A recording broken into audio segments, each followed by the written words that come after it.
Welcome everybody. My name is Terminus, and today I'm back with some more Disco Elysium. And this is the second recording, but it's only a couple of days later. I haven't released the first episode of Disco Elysium yet. And I do hope it will have a little bit of success, otherwise this is probably gonna be another video for 3 or 4 viewers out there. I did switch my recording device, maybe some of you have noticed. It's only 720p, but it should be much clearer and much nicer in terms of like quality and whatnot, as I'm using my camera.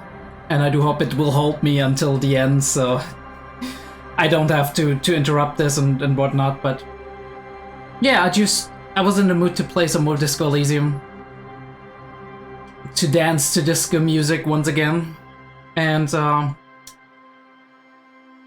would say that without any further ado,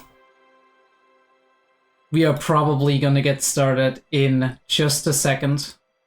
I'll just have to adjust a little bit. Give me a sec. I'm probably not gonna interrupt that. But here we are.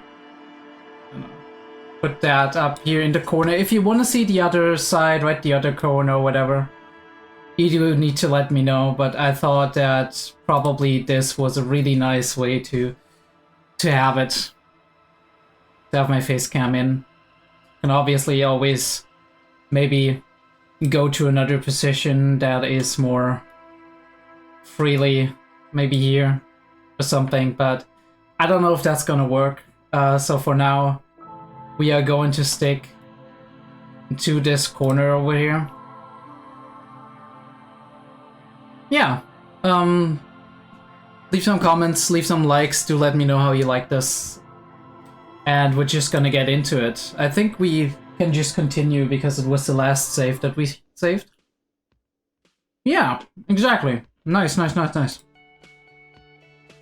I'll turn up the volume a little bit for me, not for you. We're rolling. Alright, so, I guess we're gonna talk to this dude first, and then we're gonna see if we can get our stuff back, right? Or report our badge missing. The man with the unimpressive beard notices you approaching. He drops the ledger he was holding and turns to the lieutenant. All right. Mr. Guard, right? Got You run this place. The lieutenant glances into his little notebook as he says this. Yes. He responds tersely. I am Kim Kitsuragi from Precinct 57. This is an inter-district investigation, so joining me from Precinct 41. He looks to you, realizing he still doesn't know your name. The Harbinger of Ruin. As I said, Detective Raphael Ambrosius Cousteau. I'm currently in between names. Say nothing.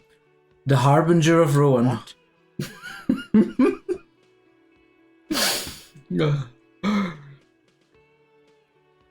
The Gloaming.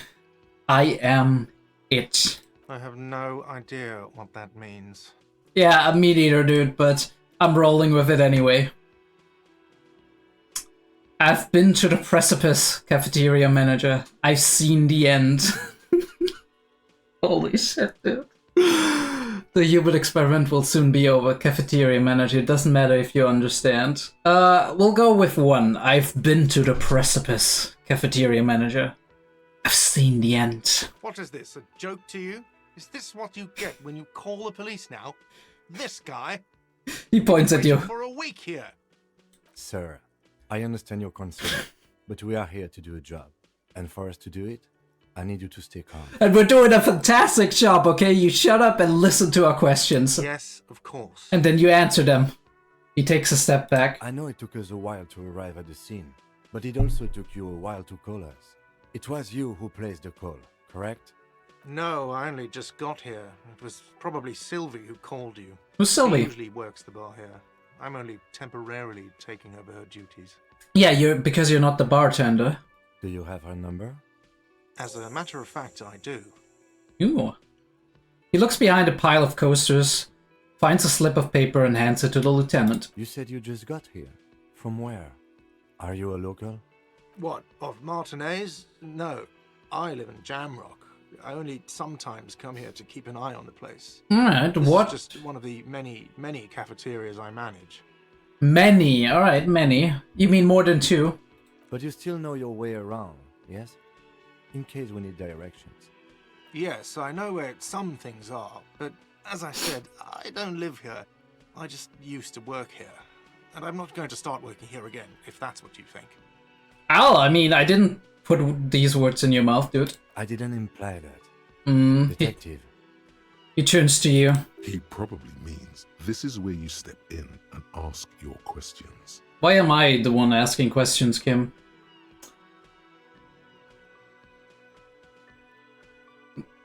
Play the fool. Who? Me? yes, Detective Cousteau. I have everything. You?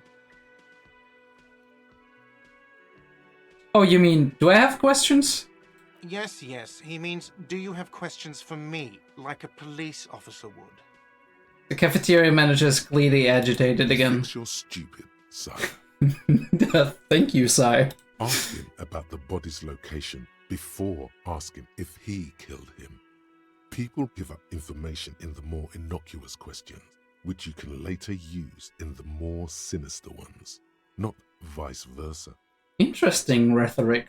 Very, very nice of you to work for me, Brain. Alright, well, I'm asking about the body's location. Where exactly is the body? Behind this building, there's a courtyard.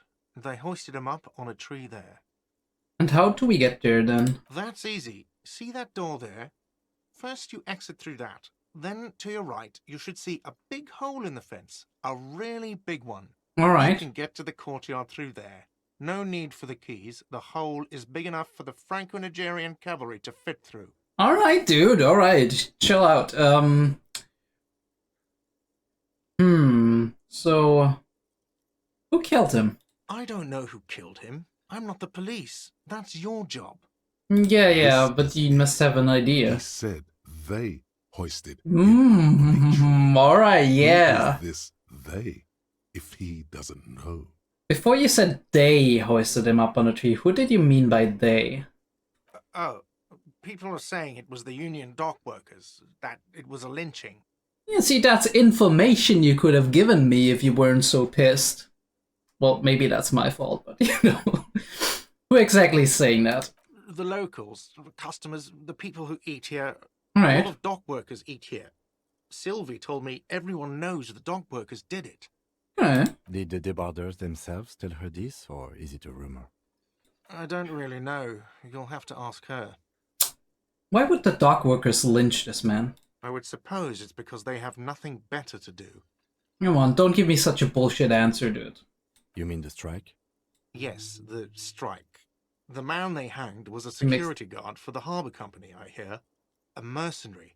The unionistas probably thought they'd send a message. Alright, see, that's more reason than they have nothing better to do, right? Okay, before you... Did you kill him? I mean, that's a silly question, but we need to ask. What are you, crazy? Of course I didn't kill him. Well, it was a question. The lieutenant turns the page in the little notebook he's been scribbling in. Thanks for keeping note, Kim. Why did Sylvie go away? She went away because none of your business. Oh, yes, it's very much my business, sir. Have they not been telling you you're a cop? Am I not a cop? Everything is my business. Okay, you got me. She went away because of the dead body out back. And because I asked for her number. That's why Sylvie went away. I hope you appreciate that. I appreciate the information, but I don't know if it's... Well, okay, maybe you're... It's kind of difficult, right? This is a work relationship. In this case, you're the boss and you're asking for a number. It's kind of weird. Thank you. The lieutenant says. He opens his little notebook at the cover. The number is safely tucked away in his... The number is safely tucked away in a small pocket. Didn't go well. I asked an employee out. She didn't want to come, but felt obliged to. Alright, right. It was a bad idea. Now, what is so goddamn fascinating about that for you? It's got nothing to do with the lynching. This stuff gets on my nerves. I'm a feminist. I guess I like to be thorough. Alright, that is a good answer. Everything has something to do with everything. That is even a better answer, okay? I don't know, I just went for it. You're right, I probably shouldn't have asked. Everything has something to do with everything. Good for you. Was there something else? I'd like to get back to what I was doing. No, that's all. Let's go. Right. Not so fast. You owe me 130 real. 130 what? What's a real? Oh, excuse me. You owe me 130 real. He pronounces ER with a mock aristocratic accent. The IIR, or Inter-Isolary Real, is the global reserve currency. Reserve? Whatever part of the world you're in right now, it's safe to assume he means you owe him some money. Oh, I understand. You mean I owe you money. Wow, you're a genius. Yes, that's right. Money. You owe this establishment 130 real. He points at a red ledger on the counter. What do I owe this place for? Let's see. 3 nights at a tariff of 20 real comes to 60 real. Then there's the window you annihilated. The hole in the window was the first thing I saw when I came to work. So don't try to tell me you didn't. That will be 40 real in damages. Wait, so we're at 100. Another thing you've annihilated is half the bar. You've run a tab of 30 real.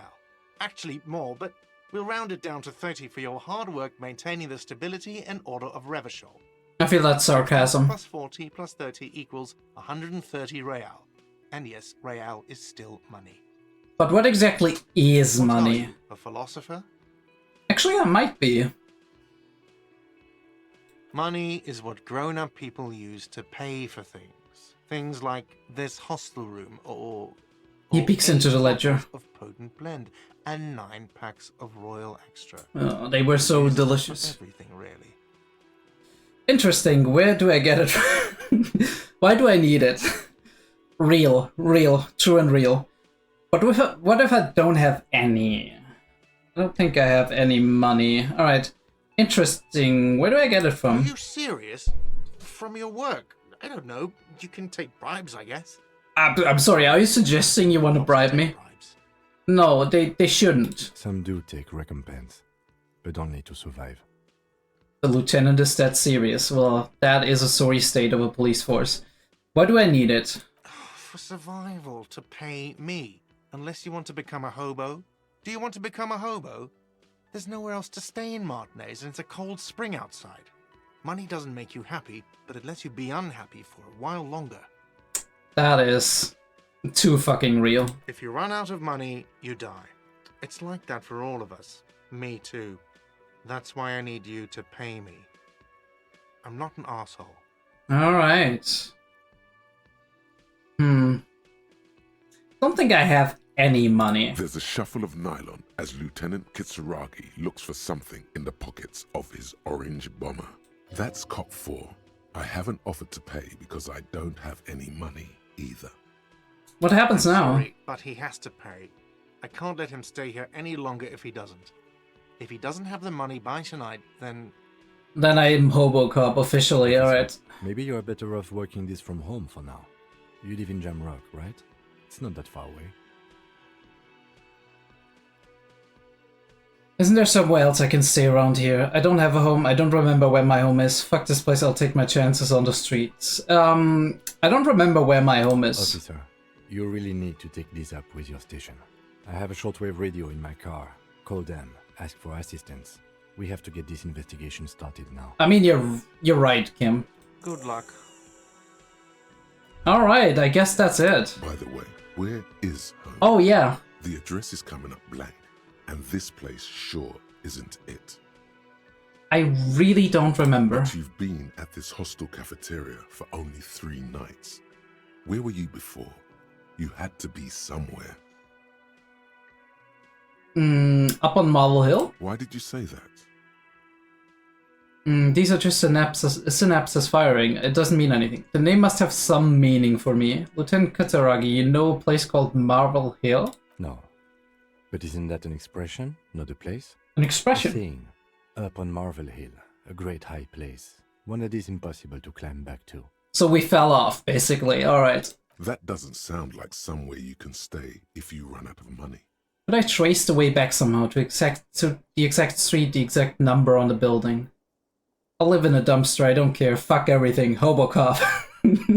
No, I think I want to know where I used to live, You okay? can try. Run some addresses in your head when you get the time. Maybe a street or an apartment will appear. Alright, well, we're gonna try that.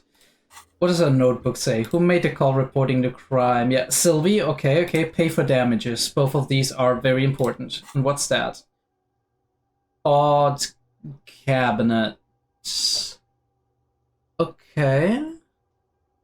These are all grayed out, except for this one. Lonesome Long Way Home. Temporary research bonus. +1 encyclopedia. Factual memory returns. Research time 6 hours. Let's rewind. Let's trace your drunken steps back home. Jump across the race channel bridge southwest of here. Fall over. Get up. Get off the asphalt in 20 minutes. Shuffle your feet through courtyards, scaring little children. Go under the great raced motor track, the 881, until you reach Le Domaine Eminent in North Jamrock. The streets are frozen this time of year, cracked with ice. Walk down Main and to Perdition. There's a side alley there and your footprints in the mud. Alright. Internalize. I do assume that... Oh, and it has like thoughts? Like synapse connection. Are these all like slot? Oh yeah, okay, and you need to unlock these. So I do need to internalize this thought. Get it going. Okay, cool. And what is that? Bonuses from thought encyclopedia. So while I'm thinking about this, I get a bonus? Okay, cool. I guess this is like, you could conceptualize this as I'm thinking about facts and things in my life and whatnot, and by doing that, I'm activating little synapses all around my brain, and that actually gets it in an activated state where I might be better in doing these things in other concepts as well. I would assume that maybe that would be like a minus because you're thinking about things, you're occupied, but that would be like your working memory, right? Your working memory has limited capacity and you can only think about so many things at the same time. But I do assume, reversely, it would also make sense that if areas of your brain that are responsible for certain things are activated in a primed, we call that primed, in a primed condition, because they're already occupied with just running up free association numbers and whatever, and streets and locations, you would maybe have an easier time just thinking about general knowledge that you have already. That's cool. Right, so I think we checked out this. Oh no, we didn't check that out. What is that? Nosafet. Oh, it's a health item. Pretty cool. Alright. What is that? No, that's the door over, in there, right? We don't have anything hanging there, but we can't go through, apparently. Unfortunate. What's that? No, I can't get in there? Okay, cool. The theme on that pinball machine is a standard royalist theme, used on everything from pinball cabinets to full-flavor cigarettes. Alright. Royalist. What are its hallmarks? Clinging to a picture book version of the past century, waiting for the king to come back and cast out all the profiteers and homosexuals. Oh, yes, okay. Imagine a yellow plastic crown with a liquor brand emblazoned on it. A sham of a king. Wait, where do I get such a crown? The idea of a king on this, and a century gone is pretty fascinating. I'd rather know more about the world of today. The idea of a king and a century gone is pretty fascinating. The sentiment is called anti-centennial nostalgia, pining for a time before the turn of the century. Alright. It's common even now, after 50 years. Okay, we have anti, which is before, and then Centennial, which I assume refers to century, and then we have nostalgia. Cool. Cool. Can we do anything in here before we go outside? That sugary black rum stain on the counter makes you teary-eyed with joy. It's almost touching how syrupy and sticky it is. How long have you been up already? I don't know. Around 1.5 hours? An hour would have been bad. 2 hours is mystical. You have truly wiped out all trace of yourself if you haven't thought about rum and lemonade yet. I've been secretly thinking about it all this time. Actually, should I be thinking about this? Looks like drinking hasn't turned out too well for me. Now that you mention it, I do need a rum and lemonade. I'd love for Guard to serve me up a beverage. Actually, should I be thinking about this? Maybe you haven't turned out well for your drinking. Don't get off my fucking back, dude. Get a goddamn rum and lemonade to yourself, boy. Or better yet, lick that stain off the counter. No, I don't think I will. What happened, man? You used to be cool. Go get your boring normal person drink then. Get your drink on and your act together. Yeah, I mean, one of these days we're gonna find booze and drink it. Bro's still sleeping, right? The worker is in a deep slumber. Yeah, you know what? Fuck it. Not interested. We can't try this check anyway, so... let me see what's happening. First of all, like, let me check if... Oh yeah, quick save is like that. Okay, cool. A heap of snow melts in the wheelbarrow. What's that? The street sign reads, "Fuck the police." Alright, great. I love it. What? Okay. Pigs go home. The street name is illegible. It seems people really love the police over here. Before you stands a motor carriage. The bodywork is covered in blue and white livery, bearing the number 57. The 57th precinct. This is Kim's. Vapor emanates from the large engine on the back of the vehicle.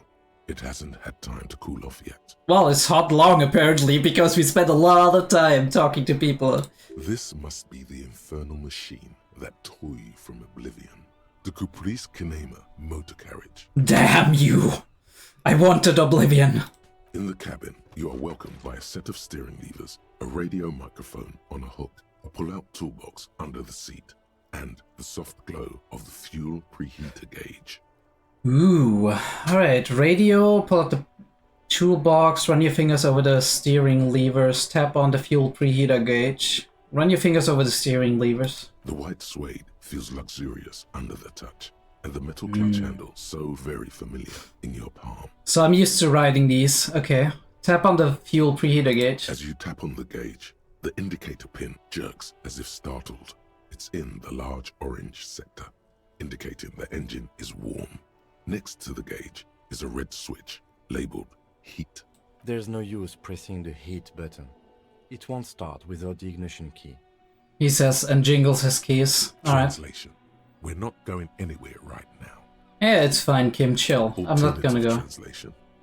Don't even think you can drive my MC. Bro likes his car. Alright. Fair enough, dude.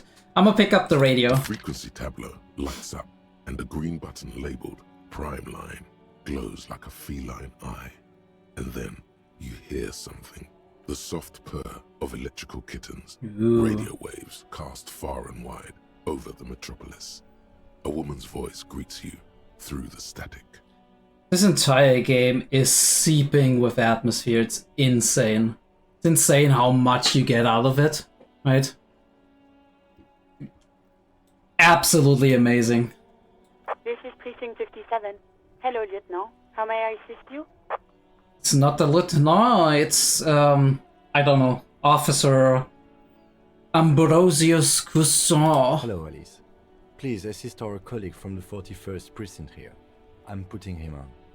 Operating the radio is easy. Just be confident.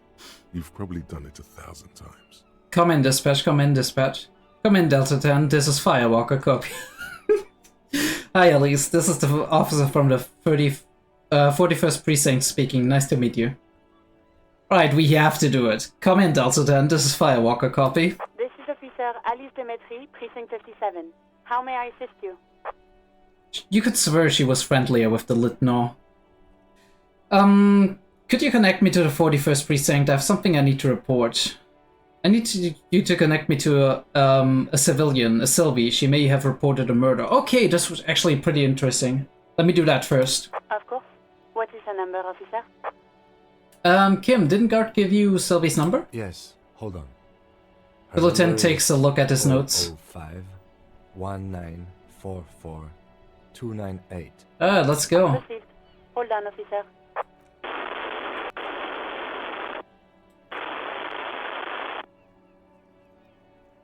Start slapping a marching rhythm on your thighs. Give it a minute. She might be busy at the moment.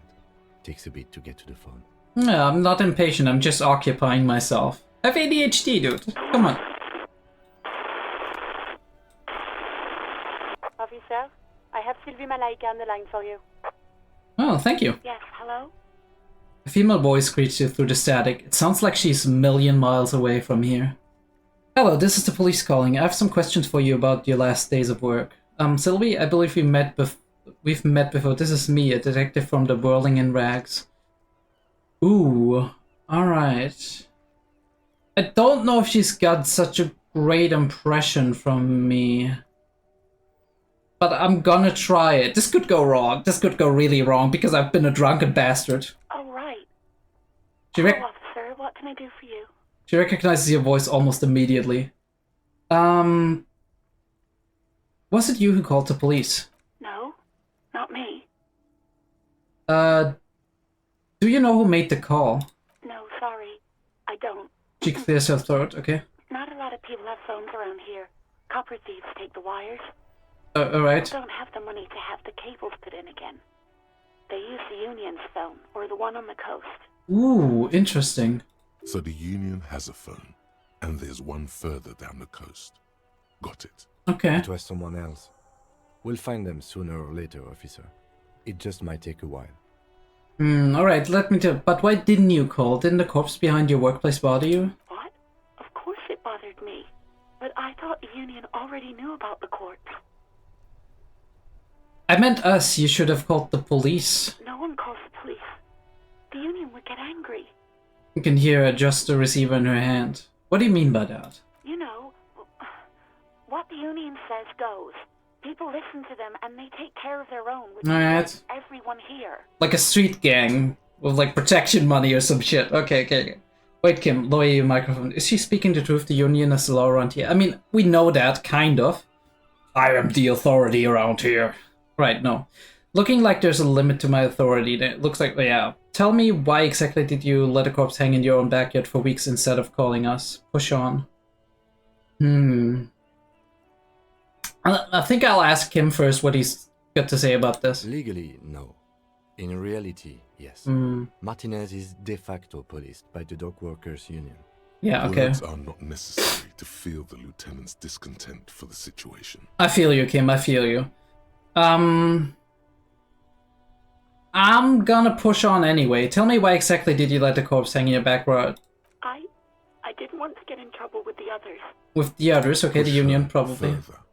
Show her the error of her ways. Let me get this straight. You ignore the laws to save your own skin? What others? I mean, we know what others, right? I didn't know I had to report it. I thought someone would take him down eventually. Yeah, right, that's fine.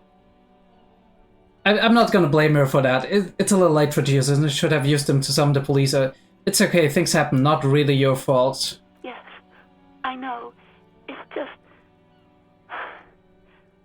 Was there anything else? Alright, next question, if we have one. You quit your job at the Whirling, why? You mean, why did I leave the bar? Honestly, I'm not really comfortable discussing it with you, sir. Why not?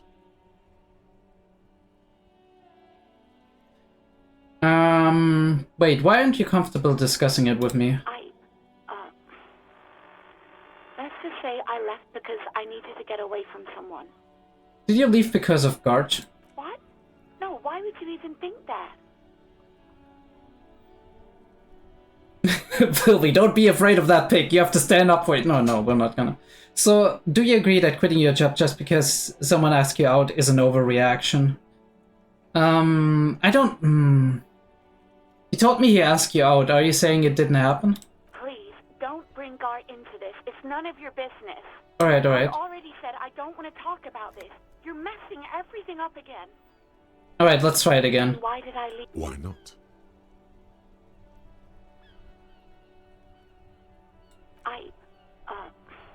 Get away from whom? You know whom. I do? What? No, why would you even think that? Please, don't bring Gar into this. I already said I don't want to talk about this. You're messing everything up again.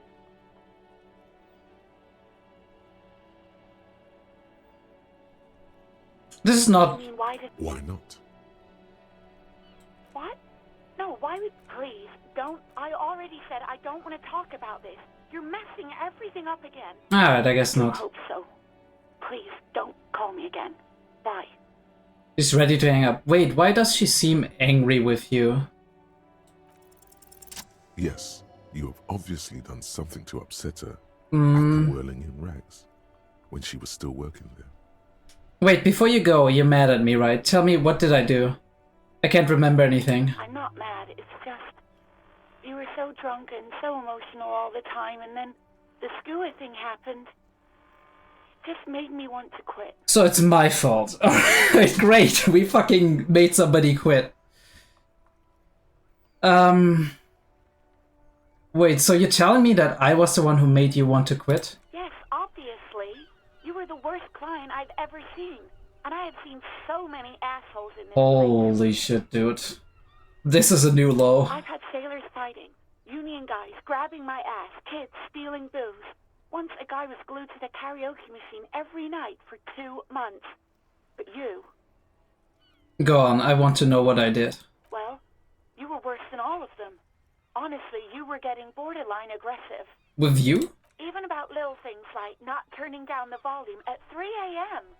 I even liked one of those songs you kept listening to on repeat. No more. I hate it now. Hold on. Which song? We Go On by the O.O. I can't Holy listen shit, to it dude. anymore. You've turned it into a parody. Sorry about the To song. hell with that song. Then there was your room. Your project. An experiment to see how bad it can get in there. I tried to send the cleaner... Asmongold Slayer, dude. Threatened to make me understand. I had no idea what you meant. And I don't want to know. And then you screamed something about how you're actually a real cool guy. And no one understands it. One of the coolest guys there is. The coolest guy in Jamrock. Something about disco, too. I'm sorry. I'm really sorry. And then I had to deal with your toilet. The one you clogged with police documents, causing water damage downstairs in the kitchen. Wait, what? We drowned some police documents? I won't even mention you waving your gun around, harassing customers, threatening to sing karaoke, threatening to kill yourself. We are on the edge. Wait, police documents? Oh, the ones I had to wrench out of your toilet. What happened to them? Damn it, I don't remember what I did to your damn papers. I don't remember every little thing I do. It's alright, I'm sorry. Resentment gives way to concern in her voice. Especially when there's a hurricane loose. It's your fault for losing them, not mine. Something in you wants to immediately forget about this, as if there was a reason you threw them away. Okay, I get it. I wasn't a very good tenant. No, you really weren't. You were simply the worst. Truly sorry for everything, Sylvie. I was trying to show you the world of tomorrow at the Great Panic at the end. Please don't make it worse, dude. Well, you're the worst tavern wench I've ever seen. Fuck you. Girl, just loosen up a little. Do you have a party? I don't even know what to say. I'm truly sorry for everything, Sylvie. God, I knew I shouldn't have brought it up. Just try not to call me again, and let's pretend it never happened.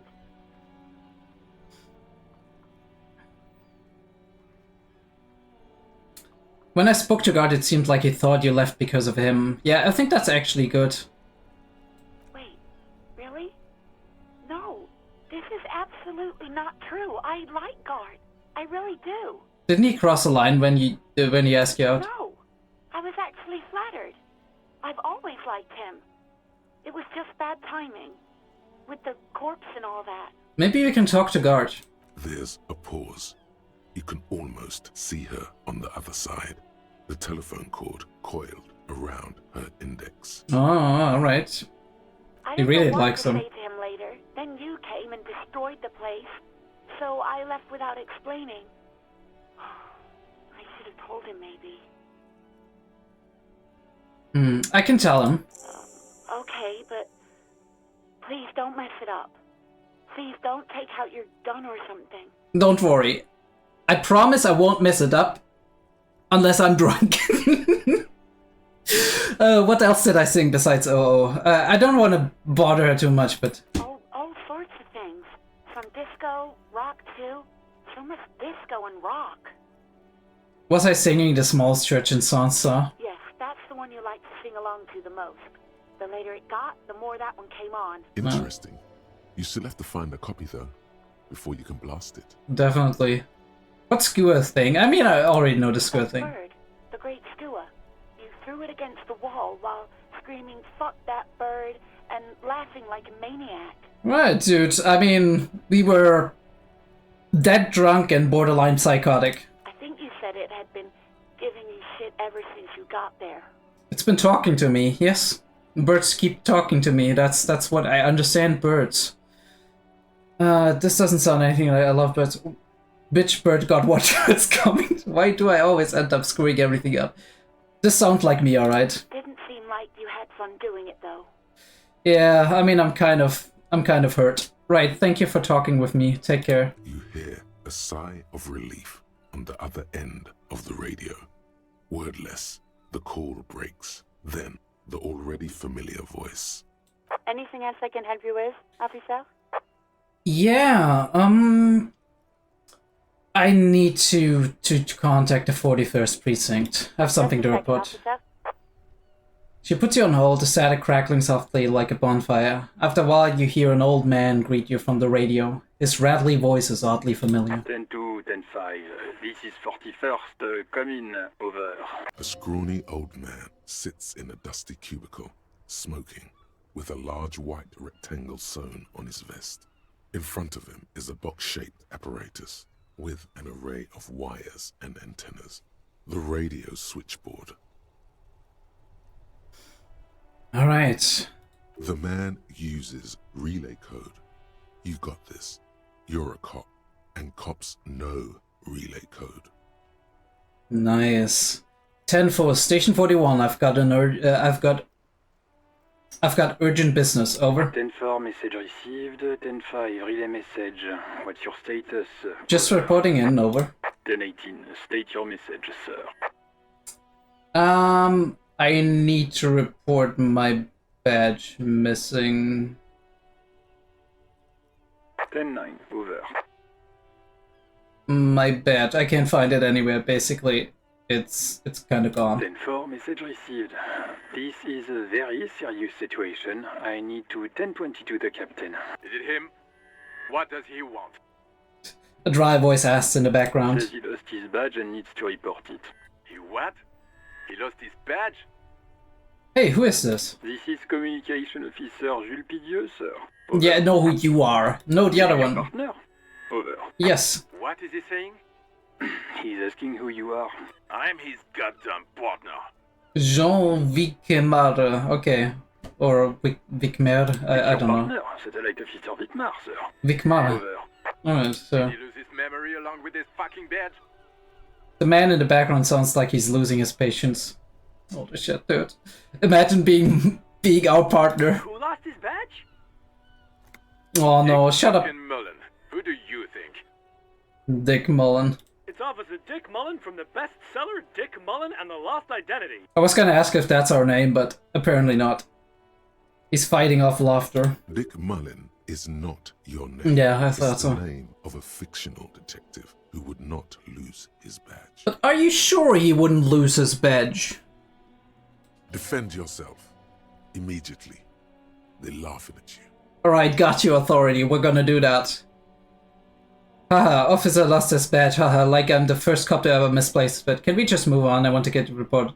Alright, command. Haha, officer has lost his badge. Haha, like I'm the first cop to ever misplace his fucking badge. He says this has probably happened to other policemen before him and laughs sarcastically. Oh goddammit. Is he fucking kidding? The whole station's gonna be dicked for this. Satellite Officer Vikmar is wondering if you might be joking and adds that this tarnishes the reputation of the entire station. Over. Bro's a drama queen. Come on, can't we just move on? I want to get the report and be done with. 10-4, I hear you, officer. I'm just going to make a note here that you are in pursuit of your misplaced badge. Exactly, thank you. Thank you very much. Mac, come here. You've got to hear this. Dick Mullen lost his badge. Fuck you, Chester, you clown-looking ass. What's going on? Super Cop here lost his badge. He lost his what now? What, you? Badge. He lost his goddamn fucking badge. Could you all please just stop saying lost his badge for a moment? He asks you to please stop saying he lost his badge. Why? Did he find it? The room at the other end of the line erupts in volcanic laughter. Sergeant Orson was wondering if you found your badge yet. Over. You don't have a comeback. Sorry. Damn. It's hard to think like this. Say He's nothing. not replying. Looks like he's still looking for it. You can hear laughter in the background. Enough with this now, I have other things to discuss. 10-9, come again. I didn't get that. Over. The animated conversation in the back is making it difficult for him to hear you. New heights even for Captain Sober. Shit. Ask him. Ask him if he's lost his gun, too. The room roars with laughter. Sergeant Orson wants to know if you lost your gun too. Over. Check your pockets. Check your... Holy fuck. You don't know where it is. I don't have my gun! Oh no, somebody's running around with my fucking gun. No. It's gone. It's not fucking on you. Somebody's gonna shoot somebody with this and we're gonna be blamed. 10-9, come in, officer. Did you get my question? We were wondering about your gun. Convince them that you didn't lose your gun. Let's go. Even before you can get the words out, Dang hell. everything gets scrambled in your brain. The chance was 72%, you fucking bastard. Why don't you work when I need you? No, of course I didn't lose my fun gun. Fuck it, I didn't lose my gun. He says he didn't lose his gun. Or his fun, whatever that means. Dude, that's not what I said. Ask him to describe it. His gun. Not his fun. Just the gun will do. Fuck you. Officer McLean requested it. Oh, request a description, huh? We'll give him one. Describe the plasma gun. The plasma gun. No. For starters, it's massive. Got flared cooling vents along the front and hydrated flasks sticking out. Okay. Whisper to the lieutenant, Kim, what are you packing? Pause. It's a gun. What can I say? A regular goddamn murder weapon. You know how they are. Bang, bang. Look like I don't have it all. He says it's just a regular gun.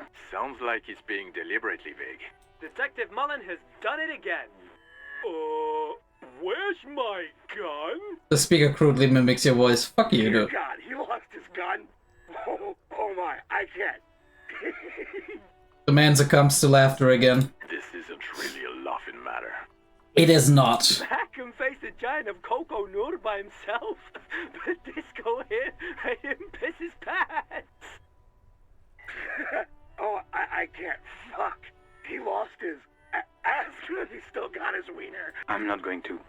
Ask him. Sergeant Orson here is wondering if you are still in possession of your genitalia. Over. I left it at his mama's after I fucked her ass all night. Tell him that. That's a negative. Not going to say that. What's he saying? Share with the class. Fuck you, dude. He said he sodomized your mother. The prick ate Mama's vanilla waffles at the captain's birthday party. Some nerve he's got. Sure her vanilla waffles were the only thing he had? Holy shit. Betrayal, falling him into the back, like the dagger right into the back, dude. Shut up, Chester. This isn't funny. This is my mom we're talking about. Seems you can dish it out, but he can't take it, man. Tell him to apologize right now.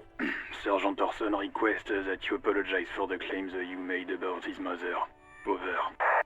If you don't like the Fallout, maybe don't fuck with the Firewalker. Like, he says you shouldn't have antagonized the Firewalker in the first place. And he just translates that with the Firewalker. What the I can't. The disbelief in Vikmar's voice is overwhelming. Satellite Officer V. Firewalker. I'm afraid he might be referring to himself as Firewater, sir. It's Firewalker, dude. Firewater? He's lost it. Fuck it, tell him to find his goddamn badge and gun. That's the only thing that matters. Satellite Officer V. I heard it and I'm on it. 10-4, affirmative. Officer is in pursuit of his firearm. Holy shit, this is going so badly. Oh God, And now you're laughing again, huh? Sir, do you need further assistance? Over.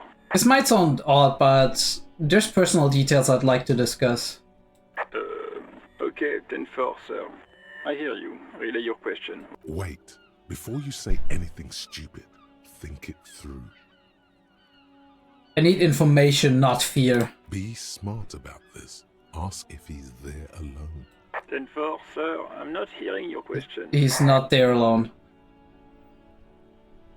I wanted to know if you got this right in your report. Could you read it to me? Name, rank, date, birth. Looking for my address. I don't know where to live. Please refer to me with my full name in future. Any? I've ever told you about my life before the RCM? Hold on. Are you alone in the room? I need some confidential info. That's a negative, sir. I got 10-12 visitors present here. Over. Have I ever told you about my life before the RCM? 10-4. Well, that's, Does he actually want something, or is he hell-bent on disrupting our work? He asked if he ever told me about his days before joining the RCN. For God's sake, cut this shit out! Tell him to stop wasting time and be a goddamn policeman for a change. John, fucking hell. I never liked you in Attack on Titan. Now you're making my work even harder. Sir, Satellite Officer Vikmar. I heard him. So, was there anything else?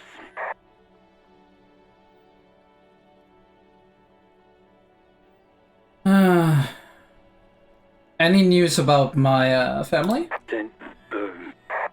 You probably don't want to continue on this road. Nothing at the moment. Sir, I Okay. didn't get that. 10-9. Over. Hey, you know what? Let's wrap it up. We'll find out later. Understood, sir. Over. Could I get some financial assistance? 10-4, I hear you. What does he want now? He's asking for money. Is he fucking kidding? I'm not. I don't think he is. Don't give that asshole anything. He's just gonna drink it all. I'm not. I'm bettering my ways, Right, okay? That's a negative on the additional funds, sir. Over. It is paramount to the investigation that you grant me more money. He says it's important to the case. He isn't getting a red cent. You can tell him that. Request denied, sir. Okay, I heard you, no funds. Anything else, sir? Over. 10-10. That's it, over. Roger that. 10-10. Over and out. This was a fucking shit show. Okay, pull out the pull-out A toolbox. metallic drawer slides out from under the seat and clicks into place. The tools inside are neatly organized. Right, what am I looking at? Take what you need, officer. It's going to be a long case. I'm not protective of my tools, like some men are. The innuendos. He's clearly a little protective of his tools. But what can you do? Work is work. Right, I'll take good care of them. I'm sorry if I do dirty them. I'm gonna polish them up again. Pause. Holy shit. Take the red-tipped pry bar. Pry bar, we definitely need Pry bar that. feels nice and cold in your hand. Heavier than you'd think. Okay. Useful for opening all sorts of doors and lids. Take the rubber-handled chain cutters. Ooh. The handles are long and sleek. Snap, snap, go the cutters in your hand. Take the hand-cranked flashlight. Oh, that's cool.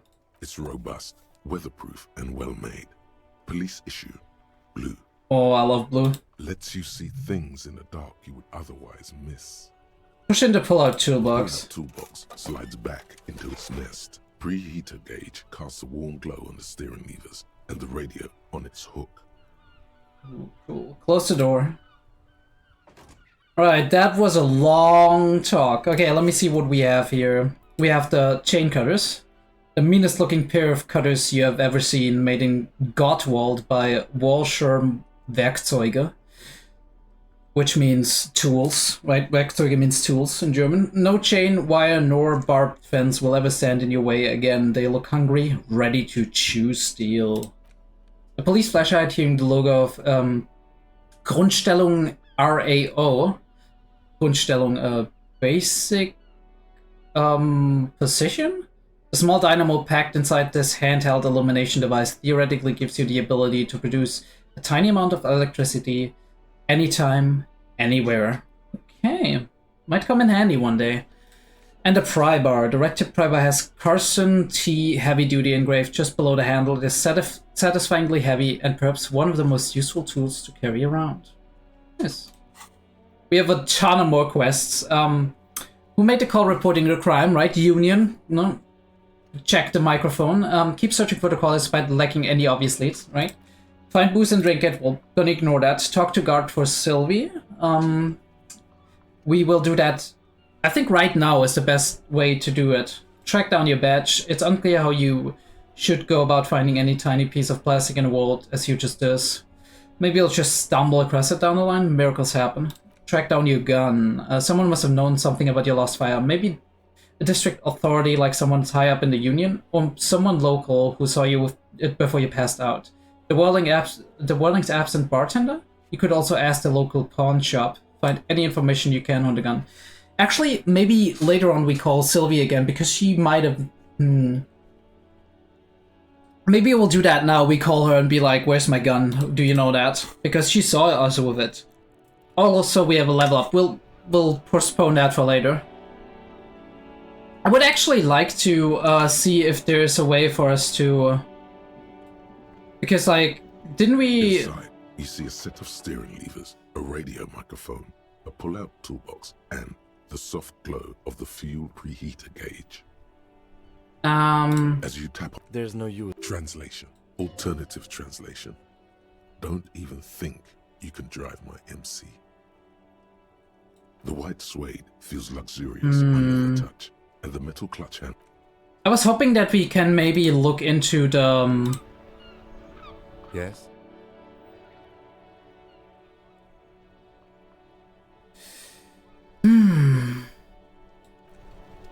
This is hard, because I was hoping we could kind of just look into the headlights, because he was like, this would be a good way for us to kind of find out about everything. Because there's like a map grid on there, right? No response. He's having trouble processing it, believing it even. I feel like I must repeat that I don't remember anything. There was heavy drinking involved. Have you tried concentrating on something other than your personal affairs? There is a sudden, harsh edge to his voice, like he's tired of hearing about your personal affairs. So what should I concentrate on? Try work, the case at hand. It can work miracles. Focus on other people's troubles, not your own. That is a relief. A moment passes. Alright, let's talk to this guy because he's like just nearby. I am a gander and a hunter and a gatherer. Feel like a traveler. The man mutters to himself, accenting the beats as he A goes. simple little cadence. He seems to be making it up as he goes. I am the law. You sure are, my man. He nods empathetically. Keep listening. From another planet. Hey there. He finishes and turns to you. What's going on here? It's the jam, my man. He motions towards the sprawl of lorries with a sweeping gesture. What's a jam? It's a traffic jam for the ages. Harbor gates up the street are shut tight. No explanation given. Workers on strike, scabs agitating, an all-around clusterfuck. You tell me about it. Also, nice double meaning with the jam because he's jamming here.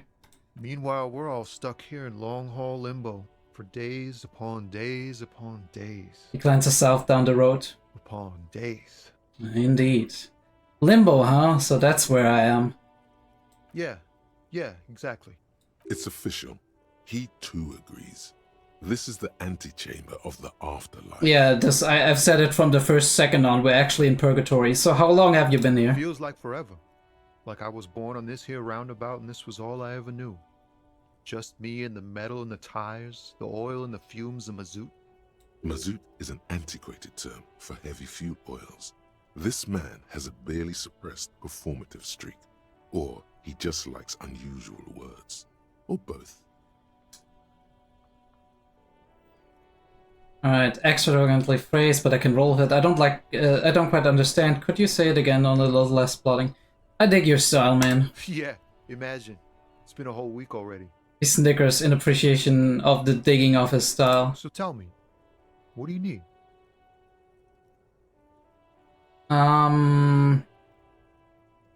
Tell me about the strike. It's like, whatever's going on over at the docks.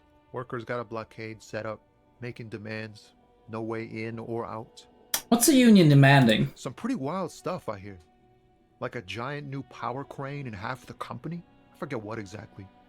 Good on them, I guess. Well, they won't get it, but good on them. I've heard talk there's a company rep in town, too.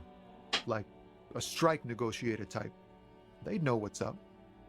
Precise demands and so on.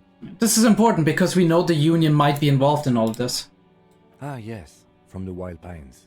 We'll meet her soon enough, I'm sure. Wild Pines, this was the guy who was actually, in the Whirling in Rags, like, lobby, where he was sleeping at the counter. What do you think the company wants? They want to keep that money flowing in, my man. Ka-ching. I mean, sure, that's what every company wants. He doesn't blame them, but he's not on their side. That's for sure. I mean, same. Anything else I should know? Anything else? Yeah, this ain't really my area of expertise. I just do my job and get paid. I have things to do and places to be. All of us do. All of who? Us lorry drivers. Camionneurs. You still hang around here waiting for this mess to end. Most have scurried off somewhere to get drunk or high. Or laid. Not that I blame them, really. Nah, I wouldn't blame them either, right? It's a hard drive on the road. Not you? Not my thing. Chasing transient pleasures is a drag these days. We've got a philosopher on our hands. Thinking, reflecting, observing. He glances down the road towards the horizon, a glint of something in his eyes. He tries his best to look nonchalant, but there's a rigidity in him, as if trying to conceal something warm and deep beneath a cool exterior. Ooh, alright, interesting. What do you see in his... Oh, this is hard. Okay, we'll talk to him a little bit more. Maybe we can make the check easier. What are you hauling anyway? Oh, high-grade narcotics, illegal firearms, stuff like that. Oh, yeah, sure. Relax. He's merely joking. Wicked, I've always wanted a friend in the underworld. Ha! No, I'm joking, my man. Found runs a nice, clean business. This haul of cargo is mostly sporting goods. You know, tracksuits and that kind of thing. Yeah, I gotcha. They usually get shipped to Grad and the Occident. Ooh, Grad. Making headway in the Ilmaran market lately. Ilmaran.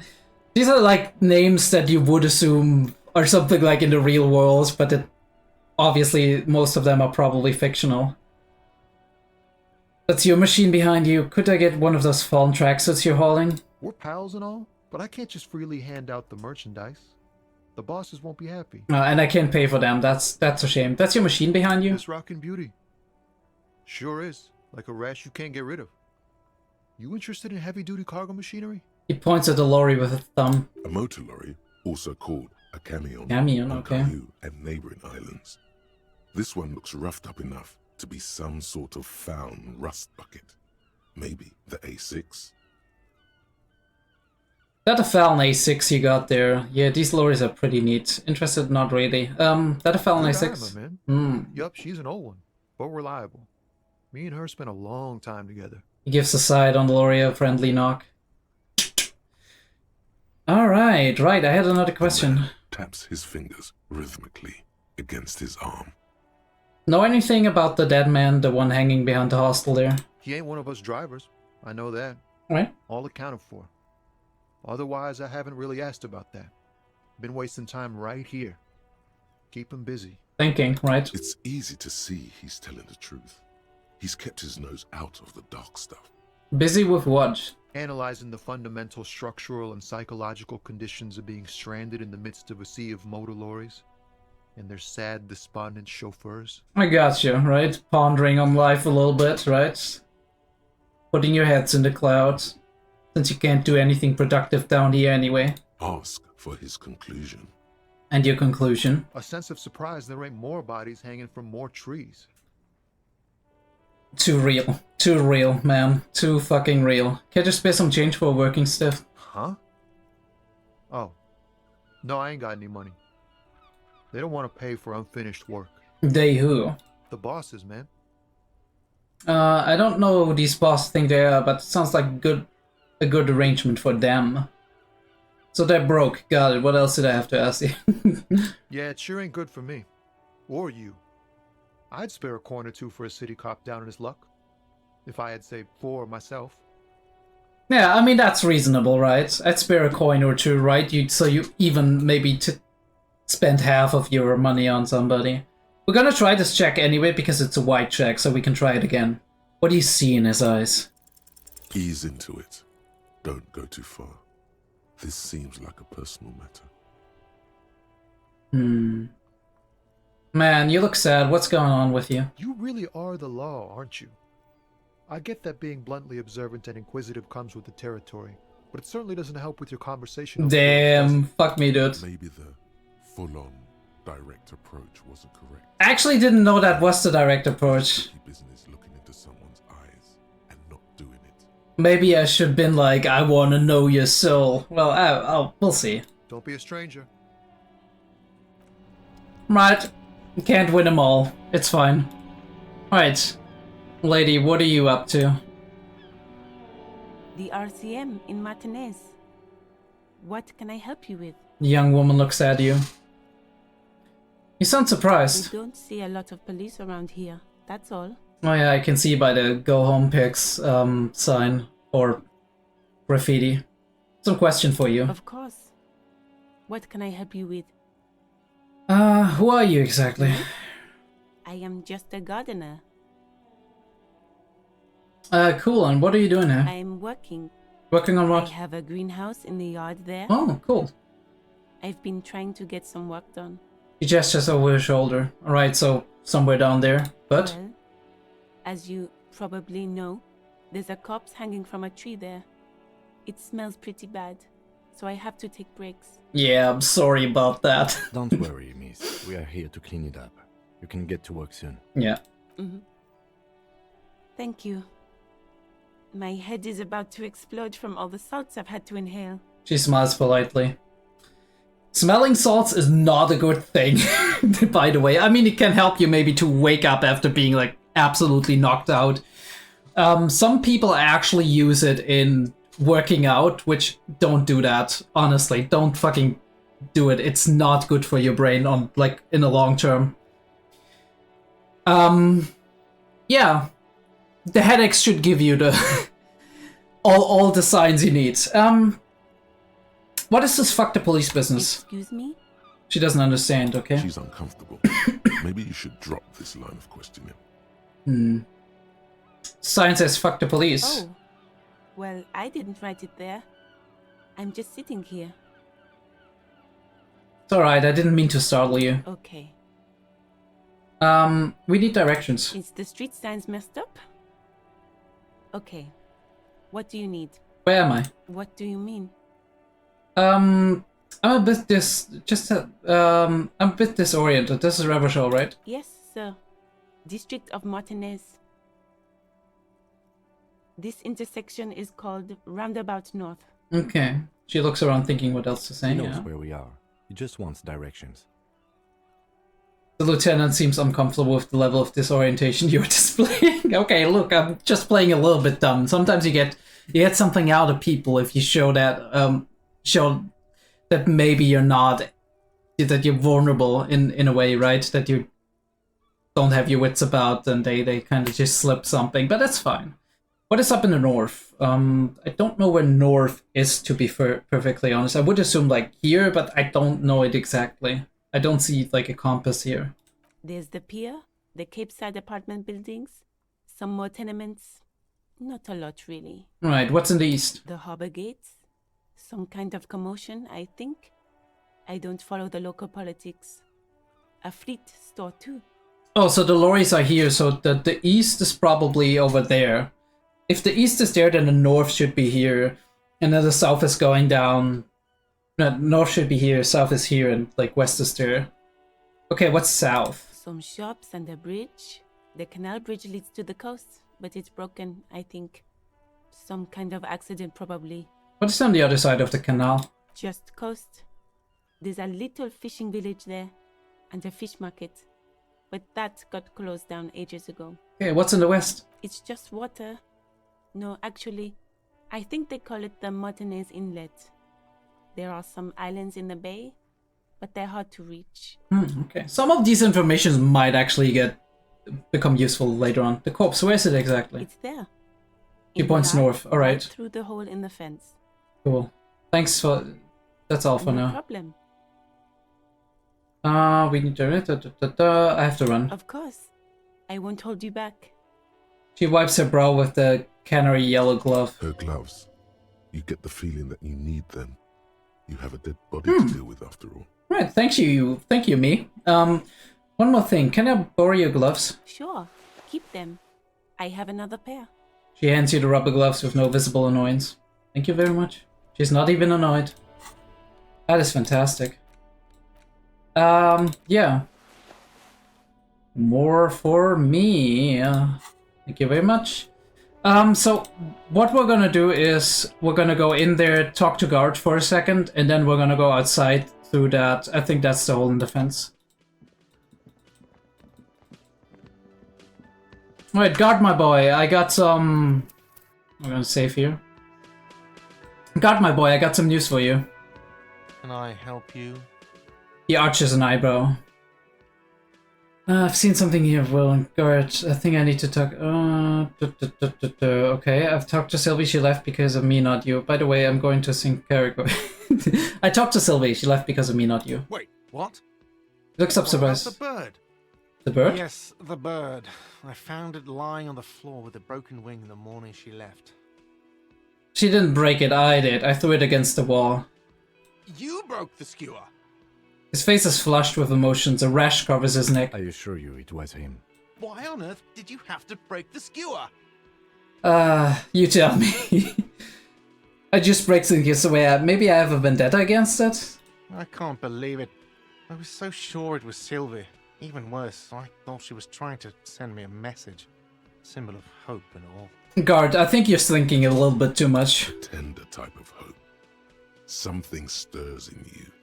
Perhaps this is why you broke it. Because it symbolizes hope, right? And I don't have any hope when I'm drunk. All right. Did she say anything else? About me, you know? Did she say anything about me? She said you're nice, but also an employer. I mean, come on, the power. I mean, that's true, but I'm gonna say it like it is. She said she was flattered. It was just bad timing. Really? I should give her a call then. The man doesn't know what to say. He wipes his brow and stares at the counter. Thanks, I guess. He gives you a short nod. Anything else you wanted, or? We were sort of hoping there would be a gun, an expensive jewel, or at least a sword in it for you, if you deliver the message. Ah, damn it. I've seen something here at the Whirling Guard. Thing I need to talk about. I don't know what that is, but we're gonna check it out. Thing. I saw a sign that said the mess hall is reserved for the Union. Guard, I saw a sign that said I couldn't go into the kitchen. Why can't I go into the kitchen? What are you, a cook now? That's none of your business. But there may be something pertinent to the investigation in the He kitchen. wasn't pan-fried. He was lynched. What could the kitchen possibly have to do with... He changes his mind. Fine, okay. The kitchen is closed until 1 p.m. because the cook is working. You can snoop around after that, if you must. I saw that the mess hall is reserved for the Union. Yes, not the whole damn Union, thank God. Just the nastiest and loudest. That's why they put them into the mess hall. Okay, he tosses his head in. He tosses his head in disdain. They come here in the evenings. Dumb, unruly types. Into Think big they're shit. Big shit. But they're good customers. They place big orders and always pay on time. Alright, dude. Alright, dude. We should find out who this Lord faction is. Didn't think I'd be catching another stray. Boldness means talkative, and we need info. Definitely. He gives you a meaningful nod. How do we find We them? don't. We have to wait. They'll show up sooner or later. Yeah, they'll show up in the Men mess get hall. hungry, even striking men. If not today, then they'll be here tomorrow. Indeed. There are these things called days. You sleep between them. He's saying they'll come after you've slept. Just make it clear you got that. Thank you, Logic. What would I do without you? There's something else I want to ask you. By the way, Don't be annoyed. you should come back to this thing-based questionnaire if you see anything interesting in the whirling later. Ooh, cool. Yeah, Garter saw another thing I didn't. By the way, I'm going to sing karaoke. Absolutely out of the question. Absolutely in the question. Definitely. First we find a sad banger. Then we sing sing this place to shit. Yes, Your exactly. body is ready, sire. My soul was born ready. About the money, Yes. Have you got it? Actually, let's talk about something else. Sorry. I was really enjoying talking about the money you... Yeah. It's alright. Sorry, dude. Apologies. Find out who is in the union box. Yeah, we do. And after we are done with everything, we are actually also checking out the kitchen. But for now, my dear friends, we are actually ready, willing, and able to go in there and deal with all of the shit. There are bottles inside. You could pick them up if you had a bag. Damn, do I need a bag to pick up bottles? What the fuck? Rue de Saint-Guilain, HB. But I don't know the French name for 8, otherwise I would have said 8. Alright, so... Bro, what are you doing? Smells like spoiled meat and curdled dairy. A human being decomposed. Okay, cool. Let me see, what is There are that? several footprints in the mud, left by work boots. Anywhere from 6 to 12 pairs have walked here. Ooh, what kind of boots? Heavy workers' boots with reinforced toes and hobnails, all over the yard. Okay. Isn't this something an industrial worker would wear? Mm-hmm. And we know Union probably did it. Lieutenant, workers' boot tracks. Noted. Alright. The lieutenant takes out his little notebook. Visual calculus medium. Get an extra count. Exact count. Maybe more than 12. No. 8 pairs of boots have shuffled back and forth in the mud. Go over them one by one. 1. Standard work boot. Steel reinforced toes. Number 46. Okay. 2. Standard work boot. Steel reinforced toes. Number 44. Mm-hmm. 3. Hobnailed work boot. Steel reinforced toes. Number 43. 4. Standard work boot. Number 45 or 46. Wait, which is it? You don't know. It's a miracle you can tell the prints apart as it is. The cold must have preserved them. Oh, nice. 5. Another standard work boot. Steel reinforced toes. Number 44. 6. An aberration. Light as air. Even pace. Same make of boot, but number 41. Male or female? Impossible to tell. Could also have been an adolescent. The gait is undeveloped. I'm pretty good at this, ain't I? You're not bad. It's as if the whole world darkens. Everything else has a thin film of unimportance on it, and the tracks burn in the middle of it, in a strange, beautiful way. Detective mode. Count the rest. 7. The glowing outline of a standard work boot. Number 46. But the imprints are twice as deep as the others. The weight exceeds 200 kilograms. This guy carried them, right? 8. And yet another standard work boot. Number 44. Or maybe he was really big. There's an aberration in the pattern of the sole, however. The right sole is smoother, more worn. So different shoes maybe, right? He had to get a new one. How many? The tent has been tracking your eyes movement. 8. I was pretty off then. I counted 20. The same guys are going back and forth. I never got the hang of it. Hyperopia. Do you see anything out of the ordinary? Points at his glasses. Hyperopia. What the fuck is that?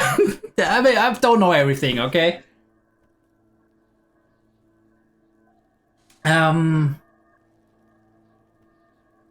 Do you know, do you see anything out of the ordinary? A heavy one, 200 kilograms imprint. 200? Could it be the combined weight of two people, one carrying the other who's tied up? Let's say a heavily built worker carrying a similarly built, soon-to-be-dead man. I would assume so. He might be right. 200 kilograms of living weight is unlikely. One of them was carrying him over. Possibly, yes. He then marks something down in his notebook. But why? Thinking, why did they have to carry him? Yes, indeed. Could have knocked him out. Yes, they could have used a makeshift Or that. stretcher or just march him up to the gallows. Maybe the victim refused to walk on his own lynching. Maybe the victim wasn't conscious. A reading of these prints could be wrong. Maybe the victim wasn't conscious. Even easier to carry on a stretcher, or between two men. Anyway, it's for future consideration. 200? He might be right. Possibly. But why? Yes, they could have used a Maybe they refused to walk march him up to the gallows. to his own lynching. You have a point there. Anyway, it's something to consider. Definitely. What else can you see? An aberration. One soul is smoother than the other. Interesting. Let's name it the odd soul. Do you have any ideas, Lieutenant? Someone operating a workbench with a pedal? Like a joiner at the harbor. Or maybe a drummer? A drummer? What? So one of the people you're looking for is a drummer? No, it's not. Forget I said it. We are not looking for a drummer. Perhaps it could be a driver. A driver would wear out the right shoe before the left. The accelerator is on the right. Yeah, that makes sense. I was actually thinking No, not thoughtfully. Interesting, I only had come up with that. No, not thoughtfully. We should keep our eyes open around the traffic jam. See whether anyone strikes out as a potential suspect. Seems prudent, no? Yes, prudent. Lieutenant writes the information down in his notebook, then reverts to the tracks in the mud. Light step, number 41 shoe. A woman? Or a kid? I don't think there's any way to be sure. Understood. Anything else? How old do you think these tracks are? A week, maybe? 7 days would fit the time frame provided to us by the caller, who reported the hanging. It is not impossible. How do you know? I pulled last week's forecast for coastal Havashol. 7 days below freezing. The day before, the day of his hanging, was the last warm day. That is very convenient. Correct again. Sub-zero temperatures would preserve the tracks in a good state. Makes sense, though. The commotion here could have taken place a week ago. What do you think happened here? What do I think? A mob of people brought something heavy to the tree. One of them was carrying the victim. They shuffled around, especially under the tree. Makes sense so Then, far. after hoisting him up, they stood in a semicircle facing his direction. At first glance, this appears to be a lynching. Indeed. They all stood in a row here and looked at the tree. Yeah. Yes, everything fits so well. Carried him over, hoisted him up, watched him hang. This is easy. I think we have a firm understanding of what happened here thanks to our friends' visual calculus and logic. The lieutenant's eyes narrow. He's thinking to himself. Either way. What else? I think we're done for now. We've been through all of it. We need to check other things in the courtyard. Kid, what are you doing here? Kuno's got this. The boy throwing rocks at the dead body can't be older than 12. If there ever was such a thing as an ugly kid, then this is it. He's almost exquisite in his ugliness, like a gremlin. Like a goblin. Oh yeah, Nappa Gumpy, Kuno! Yells the other kid behind the fence. Hey kid, a word, police business. Right in the dick, Kuno. Get him right in the dick. The children ignore you. Love it in the dick. Alright, dude. The boy is sweating profusely. His eyes are like two black holes and his jaw is twitching as if trying to break free from the empire of his body. Hold on, what does that mean? The kid is obviously high. Damn, drugs at that age, dude. Stop getting high at my crime scene. Fuck that! Kuno, yeah! Right in the mouthful! They just ignore you. Shits himself? The rake, Kuno! You should throw the rake at him, Kuno! The fuck? Does Kuno know what a rake is? Kuno's not a gardener. You very well know who would use the rake, so you wouldn't know what the rake is. Kim, what should we do? We shouldn't do anything. I don't tempt such forces. What forces? You will see. The language these kids are using, pure unfettered id.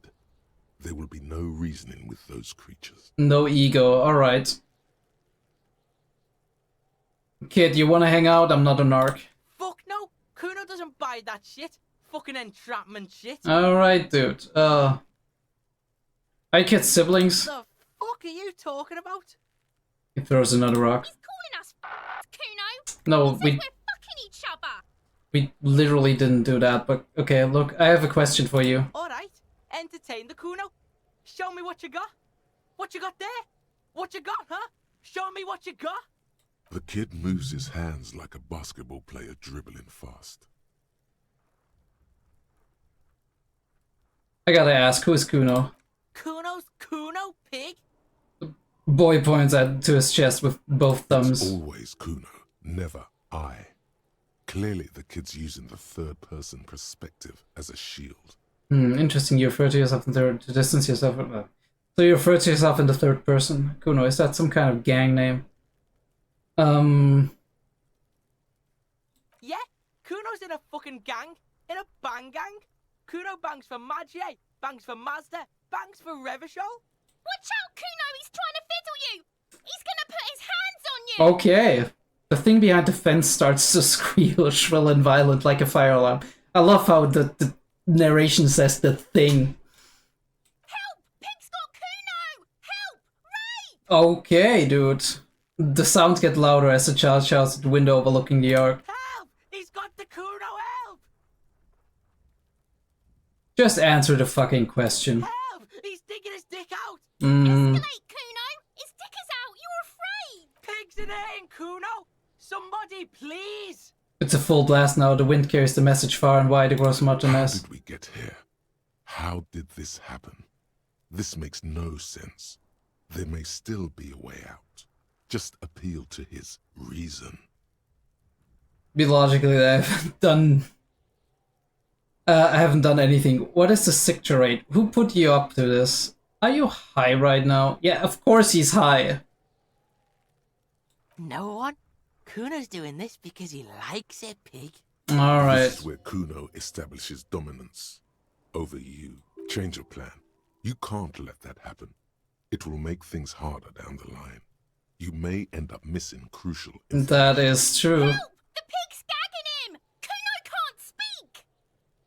Kid, I haven't done anything to you. Fucking logical. Help!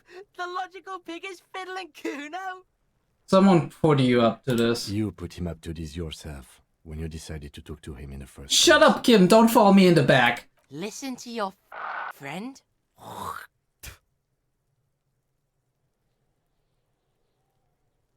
Kim, did you do this? Yeah, we're all in this together! The Banani Poiko's losing it! The lieutenant doesn't even shrug. Help! The RCM is trying to fuck us. Alright, fair enough. Yeah, punching him is a bad idea. What does the Psych rate do? No! Get off Kuno, you sick fat fuck! Alright, dude. The nearly psychopathic way they could slip in and out of the act implies you're not the first victim. Are you high right now? Help! Misters, help! He prances about, eyes bulging out of their sockets, rolling hard, yelling at the windows. He's flashing Kuno! He's showing his genitals! If you don't help Kuno now, it'll be too late! Alright, fair enough, dude. Kuno whispers even softer than before, vanishingly silent. For emphasis, a ghost is saying this. A shit-eating psychopathic ghost with an ace up his sleeve. I know you wanted to hit me. You got that I'm gonna fuck that Kuno up look that Kuno's dad gets. The murder look. Ooh, we got information though. Relax. He can't read your mind. He doesn't know you were thinking that.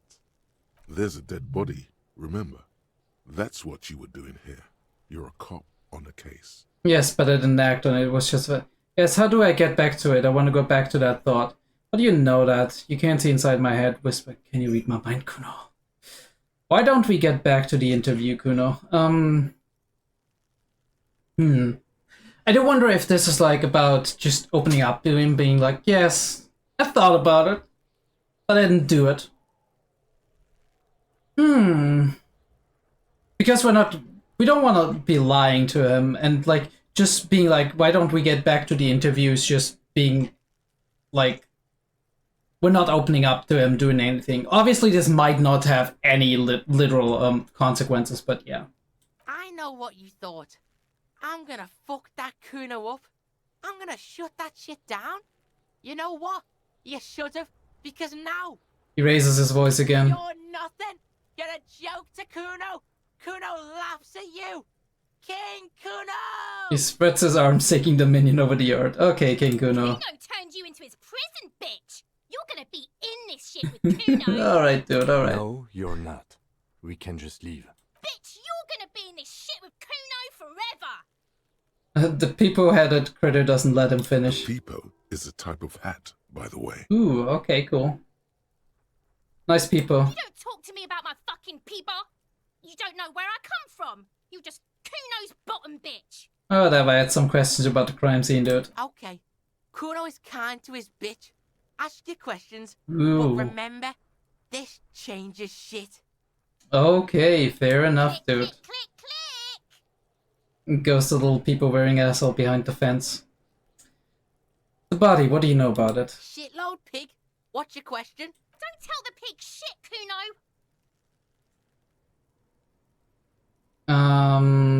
If I were to want to waste my time, which I do not, I would ask them who he is, how he got there. The usual being. Have you seen anything out of the ordinary? Or have you seen anything suspicious? Have you seen anyone suspicious around? Just a couple of pigs sniffing around in the dirt. That seems pretty fucking suspicious to Kuno. And... Yeah, you tell the faggoty, Kuno. Okay, cool, Looks dude. like you're a faggoty now. Whatever that means. The suspicious question doesn't really work in antagonistic situations. Do you know how he got up there? Probably climbed. Kuno was busy down the road when that shit went down. Okay, you didn't see it, so you didn't see it You happening. heard Kuno. Kuno wasn't even in Martinez. Kuno wasn't in Revachol. Kuno wasn't regional. Alright, you were international, dude. Okay, cool. Okay, where did you go I then? don't know. Some fucking... He looks around trying to come up with something. Let's go... Or, I don't know. Some other place. Night City. Holy Kuno shit. was in fucking Night City. Kuno met Keanu Reeves. This is why he's so messed up. There is no Night City anywhere. That sounds like the name of a city in some pulp science fiction novel. That's a fictional city name. Night City doesn't... Where's Night City? Kuno gives this info out on a need-to-know Alright, basis. I got you, dude. And you don't need to know. Kuno didn't smoke the gimp, if that's what you meant. Alright, fair enough. Kuno. That's one name you can now cross off the list. Do you know who he was? Kuno's fuck gimp. Kuno uses the fuck gimp for target practice. Alright. He's trying to hide the fact that he doesn't know. I mean who he was before he died. Kuno knows what you meant. Kuno's not a snitch, that's all. Trying to make Kuno sing into the popo phone. Alright, that's good. More on this later, right? Now let's talk about something else. Testing Kuno's patience, yeah. Get lost. Shut up! Alright, this is a kid. We need to settle down. About this crime scene, you kids often play in this yard? Right, pig. This is where Kuno plays with his little wooden choo-choo. What do you want with it? Might have questions later. For now, let's talk about something Yeah, else. whatever. Alright. Kuno doesn't give a shit. Figure out what's going on with this kid. Back down from Kuno. Okay. Alright. So we have a -1 even on that one. It's a white check, so we try it anyway. He's on your crime scene, bossing you around. And he's been here for some time too. This is where he hangs out. You have to get more out of him. He could be useful. Who knows, and I know this boundary pushing thing is news to you, but it's old news for grown-ups. I don't know, I don't think this is gonna work on him. I don't think this is gonna work either, but we're gonna try. Trying to fuck at the Kuno. Trying to fuck at me. Trying to fuck. Kuno only gets higher. It's faster, faster, faster. Can't take the Kuno. Stay out of the reactor. I'm gonna fuck you up. Normal is not what we got here. You've got to work with what you have for now. Alright. Kuno doesn't fucking care. Let me just fucking do something else, okay, dude? Nice autosave. Okay, we're gonna check out this container before we look at the body. Might be the best thing to do. The letter R wears a crown on the ribbon below, a light above descending. This is a logo of the municipality of Revachol. Hey, cool. Got this one here. This trash container is locked. The sliding lid has a padlock that says, whirling in rags. Alright, so this is our container. There's something in there. Not necessarily connected to the case, but still. Why am I looking at you, trash container? You're just a trash container. The body is downwind from here. Maybe you prefer the smell of garbage to the smell of death. Could be that, but... Lieutenant, what do you think could be in there? Trash, food waste from the cafeteria. They lock these containers to keep the derelicts from flocking in. Could be evidence too. Yeah, I think so. Yes, I feel there's something in there. Seems like a reasonable assumption. Then we should open it immediately. What do you mean, feel? Just a hunch. Maybe someone threw something in there. He leans in to inspect the lock. How do we get the lock open? We could try using a pry bar. The one you took from my motor carriage, or... Or, Lieutenant? Or we could ask for a key from the manager of the Whirling in Rags. He probably has one.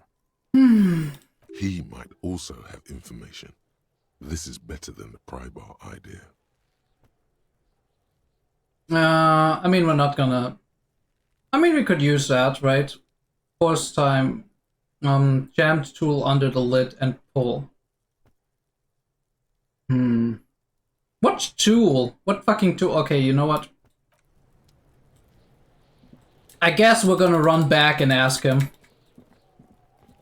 We need more information, my dude.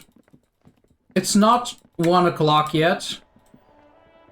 Which is a good thing, because otherwise we would have to, or we would like to move on to the kitchen and look at that. Can I help you? He arches an eyebrow. It's a trash container out back, yours. Mine? No, it belongs to the Whirling in I mean, you Rags. know what I mean. Thank you for clearing that up. Why do you keep the container locked? Why? To keep the hobos and drunks out. That's why. Okay, dude. And the neighbors too. They put their trash there and they don't pay for the garbage company. I thought as much. And are you the only party with access to the trash container? Well, yes. Us and the garbage disposal company. It seems a little callous, doesn't it? Something stirs in you. No, it doesn't. Nothing stirs in me, and it isn't callous. It's common sense. I wonder what this feeling is. Prod at him and find out. Doesn't it seem callous to you, guarding even your leftovers from the poor? Callous? What are you, Kras Mazov? Who's Kras Mazov? Establishments in Revachol keep their trash locked. The Whirling in Rags is not special in that regard. Okay. Krasmazov, nom de guerre, was an economist and a historical materialist. Interesting. He was a leading figure on the Grad side of the Centennial Revolution. No idea what that where means. He headed the 9-day government. Mazov is considered the father of scientific communism. Okay, this is... Mazovian thought, or Mazovianism. That's cool, but it says 11-day government, not 9-day government. Yum, tell me more. Maybe I am Krasmazov. What are we talking about? Was this not about the trash container? No, wait, whisper and point the back of your head. What if I am Krasmazov? We should return to the case of your mistaken identity at a later time, officer. This was about the trash container. Alright, we need the keys. What for? Mazov? Are you planning to nationalize my trash container? Yes, exactly. It concerns the case. Please cooperate. Just bring them back once you're done, please. Alright, goodbye. Thank you. Love you, guards. Take care.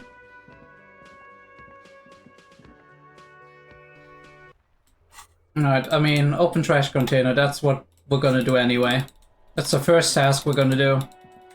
Let's fucking go! This trash container is locked. The sliding lid has a padlock that says, whirling in red. With a well-oiled crack, the lock pops open. It should now be possible to simply raise the lid. Nice. Maybe you shouldn't. Maybe I should. Didn't I just have the premonition that there is something in there? There is, but you won't like it. Sweat forms on your brow. Your hand is still on the lid. Fuck it, open The it. smell of rotten food rises to greet you. Hmm. You see soggy cartons, dirty rags, and organic waste. Alright. Cool. Also what happened? Oh yeah. We're just in time. This hasn't been emptied for over a week. Oh, holy shit. Thank God you came today, Kim.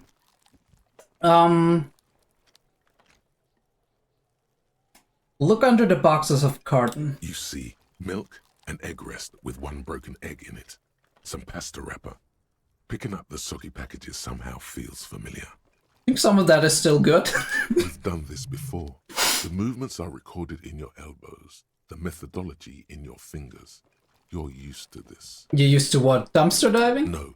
Searching for evidence in the trash. Oh, okay, we're gonna dive further. We're gonna go all in. Box falls into pieces in your hands. Batiste Soleil cereal. There are plastic pasta packages below. And turbo noodles. Nothing of note, however. Alright, pick out the rags. Among the threadbare kitchen towels, something catches your eye. A pair of denim trousers. Grab them. As the legs of the slime-covered jeans begin to unspool from the garbage, a rank corpse smell fills the air. Alright, so it probably was the guy, the guy. Victim's clothes. Cadaverine odor is faint. If these belong to the deceased, they were removed when he was still in the early stages of decay. My boy was just sniffing the dead guy's pants. Holy fucking shit, dude. Drop them in here, officer. The lieutenant produces a black plastic bag marked evidence from his pocket. Back the trousers. Get them in. Guitar marked blue jeans. Pockets empty. The lieutenant quickly searches the jeans. He wore them with a belt, too. A white belt. The loops appear stretched, but... He looks into the container. The belt is missing. That's it. Do you see anything else in there? I have another bag here. Maybe they used the belt to hang him. Something slimy catches your eye. Reach for it. A drab, long-sleeved shirt, olive-colored, appears from the food waste, dripping with pus. Ooh, delicious. This is a military-type overgarment. Hmm. No label or serial number. This is the kind of rib-knit shirt that's worn over light armor to conceal it in an urban scenario. Anything more? So it would suggest that this is a mercenary The indeed. rest of the rags are just kitchen variety waste. A yellow old mug that catches your eye. But other than that... A thrown out towel and mug, that's all. All right. We should go to Gart again and ask if he knows who put the clothes in the trash. It could be as simple as someone from the hostel cleaning the yard. Or that one. Not towards the red-haired Advise boy. against confronting that force. Yeah, I mean, you're not well with kids. I'm not doing well with kids, it's fine. And these are special kids. Special. Yeah, we need to ask the kids with them. No, you think someone from the Whirling Rags might have been involved, maybe? Not really. All we know is the victim's clothes are in the trash, the lid was locked, and his establishment had the key. It's just a small loose thread. Still, it is a loose thread, so we should really listen to that, okay. The lieutenant nods, then We can investigate on that. to the trash container. The mug, I'm getting the mug You too. pick out a broken mug with an oddly racist depiction of the yellow man frolicking in saffron. An antique? Only in its social sensibility. Take the mug. I mean, we can maybe use it in a pawn shop or something. You said something about a pawn shop earlier. And we need money. The lieutenant briefly glances at Mark, then returns his sight to the trash. You've acquired an interactable item. Oh, okay. Investigate this item further by going to the Interact tab in your inventory. I will do so shortly. Search the food waste. It's just organic waste, cold and slimy on your hands. Apple and potato peels, mostly. Unidentified sludge, and the occasional chicken bone thrown in for good measure. But hey. Yeah, I mean, we were thorough. Nothing. It's nothing. Nothing more to see here. What do you mean by that, Inland Empire? What's this? Wait a minute. Wait a minute. What? A blue piece of plastic sticks out from the apple peels. It's shiny. Something larger. A clipboard. Ooh. A blue plastic clipboard with moist papers hanging from it. They look badly damaged, but you can still make out forms and notes, written in a man's handwriting. Are those our documents that Sylvie was talking about? Officer, is that your paperwork? I don't know what this is. It is. Look, the plastic has the RCM street grid on it. You've even got an autopsy form in there. A miserable-looking slip of paper sticks to the board. If you don't mind my asking, how could you have let your paperwork end up in the trash? Bro, have you seen me this morning? It must have been cramping my style. It has a foreboding quality to it. Maybe I need to lose it for the great bloodletting to begin. I think I didn't want to be a cop anymore. That's why I tried to flush my cop life down the toilet. I mean, I think that's the most likely candidate. I'd rather not talk about it right now. Let's... Well... He doesn't know what to say. Lucky we found it. You should take stock of what remains, just to be sure some has not made it into the hands of the RCM's adversaries. Organized crime and the like. There might have been police secrets in your notes. I don't know, man. Sounds like an order. I don't take those. No, okay, I'll do that. It would also not hurt to start taking notes on the case. Now, tell me what your eagle eyes see. Or are we finished? Some items, such as the ledger you found, are interactable. Go to your inventory and select... Alright. Contain the sounds of muffled gong. No, thank you. I didn't need that note at the end. I know what you were going to believed. say. Alright. Thank you, Kim. Hey, so we've been monitoring you internally, and now we know your copo type. Okay. Wait, there are copo types? Yes. Guess what's yours? Cool cop? Some kind of weapon cop? Sorry cop? I'm sorry, I'm not sure. I'm sorry you had to monitor me. Cool cop? No, you're the sorry cop. The cop who's sorriest. Let's make it official then, shall we? Okay, but what are the other copo types? Oh, you know. Apocalypse, Superstellar, the advanced interesting cop, liquid shadow cop. But you're too sorry to say those things. So, here we go? Won't the other copo types be jealous? What? Jealous of the sorry cop? I think they'll be fine.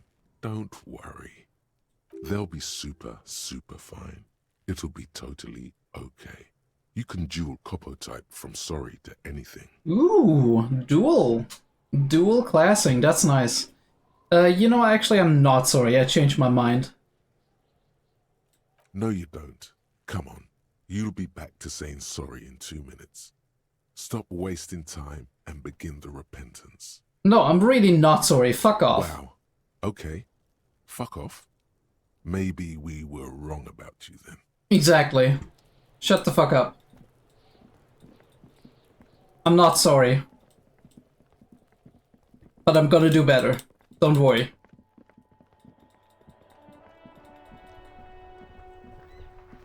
Actually, I want to see if I can call Sylvie again. But before that, let me quick save.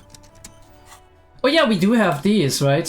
Who put the calls? Ask Kuno if he knows anything. Yeah, I mean, we'll do that later. We ask Garth first. Read your ledger name case.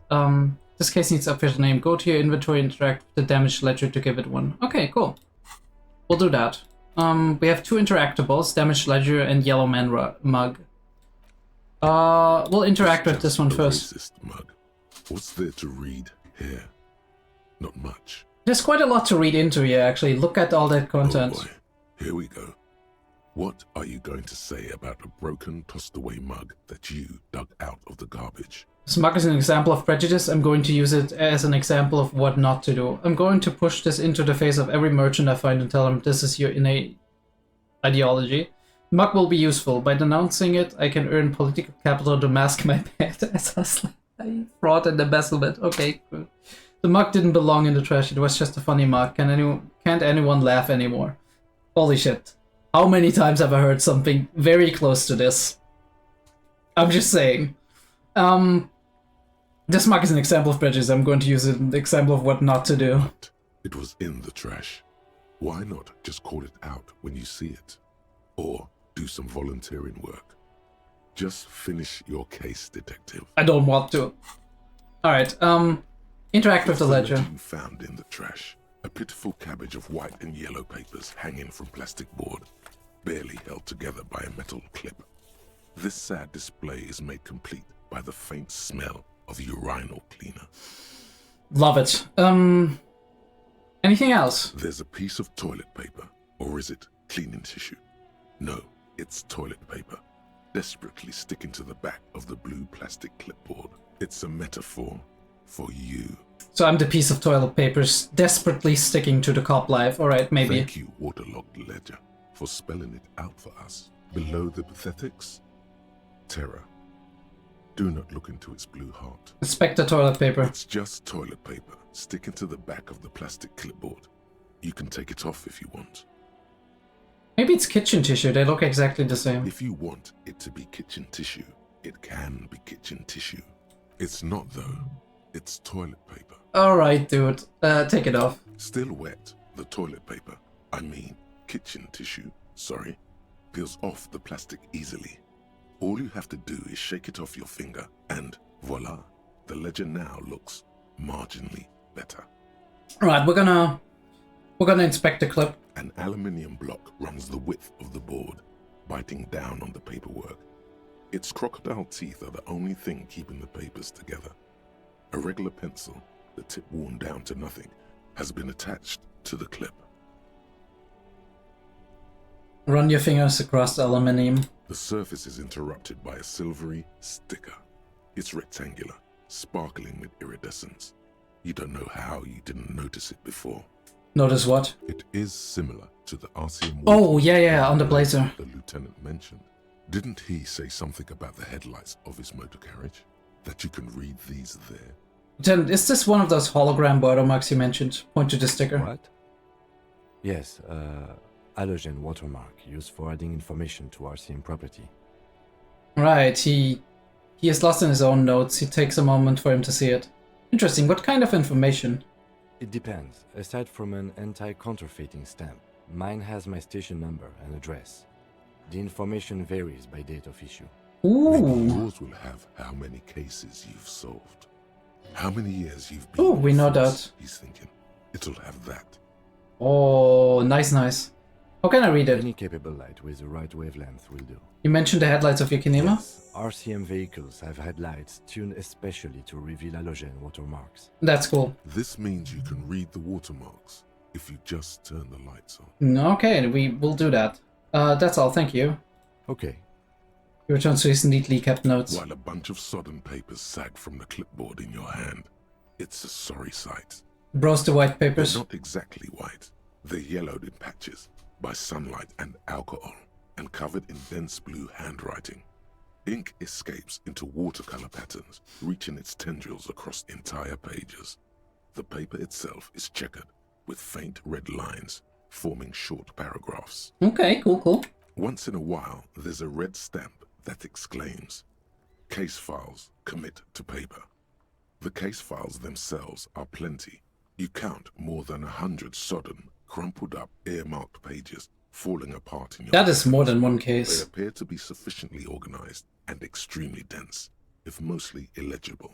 What are they about? Work, strife, poverty, the Jamrock Quarter. These are handwritten logs of investigations dating back to January 51, this year. Ooh, so all exact the ones I number did. is hard to estimate, due to missing pages and an odd naming convention. but there are at least 20, maybe 30 cases undertaken, not completed, mind you. Oh, we're rough in it, right? We're not completing our cases, damn. It's the middle of March. You have attempted 2 cases a week on average. Is 2 cases a week a good caseload, Lieutenant? Huh? 2 complex cases to undertake is a lot, yes. You really have to push yourself. I would not suggest it, lest you start making mistakes. 2 cases a week appears to have been my load, Lieutenant. I'm not sure I completed them, though. 2? That's a lot. I didn't mean to say you are making mistakes, by the way. That was presumptuous of me.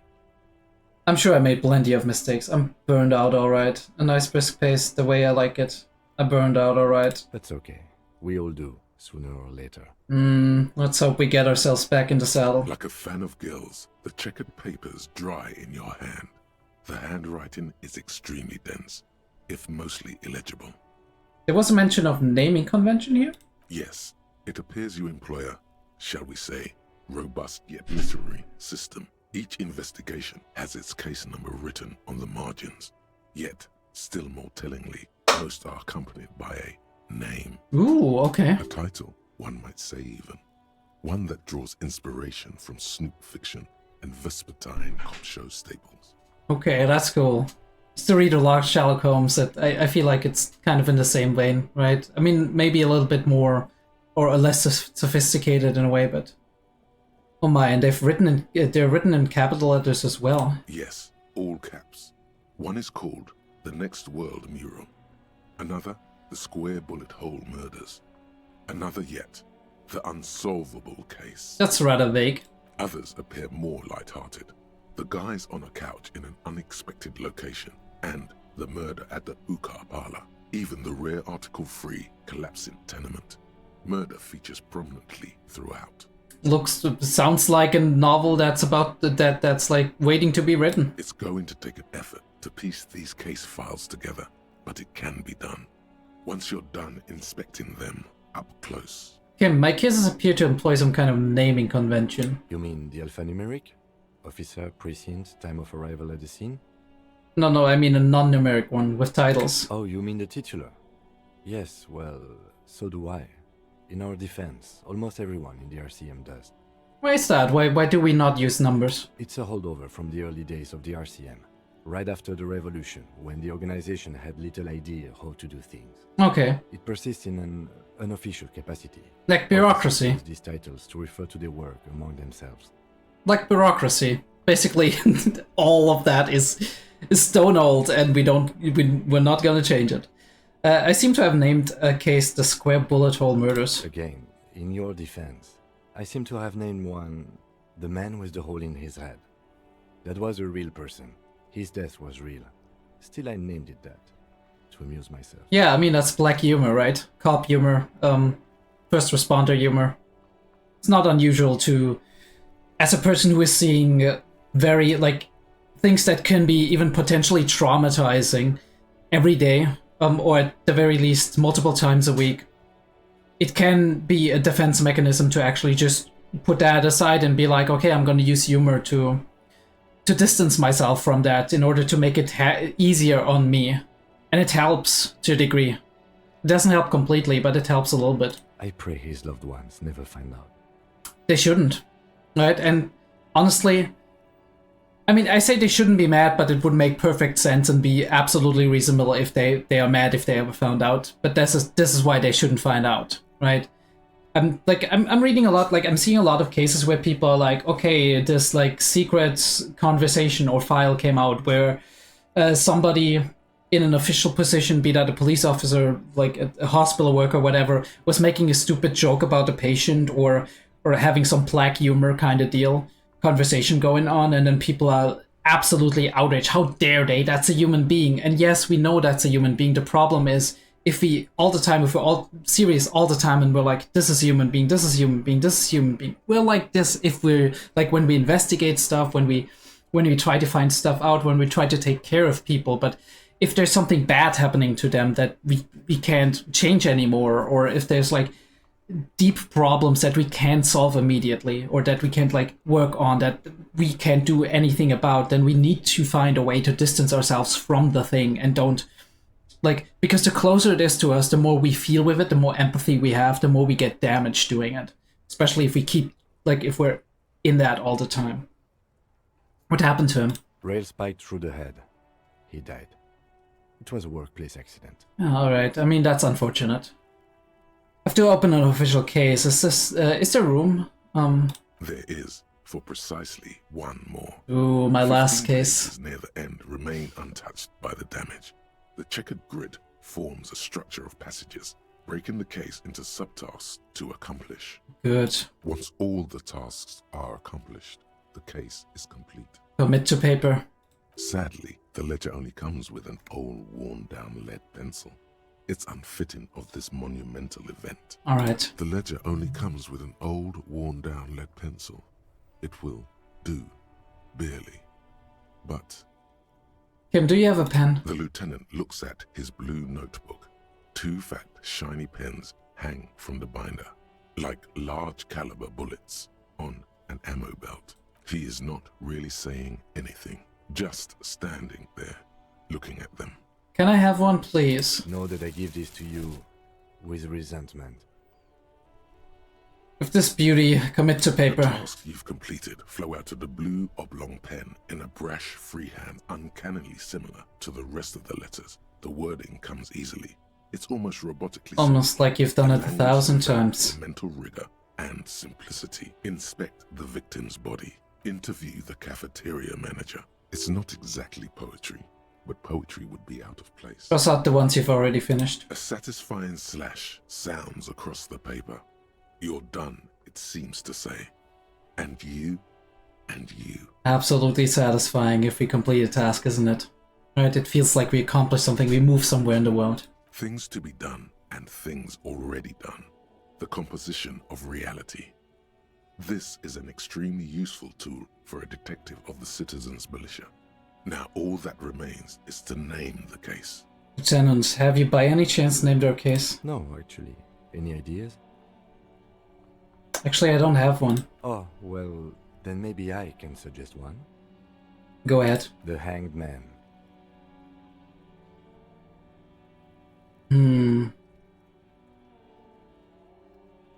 I'm not feeling it. Are you sure? I think it's pretty serviceable. Okay, let's keep it. I'm going to start calling it the Hanged Man. It's good we sorted this out. Nice, alright. After inspecting these... You don't exactly close them, so much as distance yourself from the smelly papers. They're a little further from your nose now. Can I read the case files now? It's proving to be harder than expected. Damn. You just don't have the intellectual rigor to patch the quilt back together. Yeah. Try again later.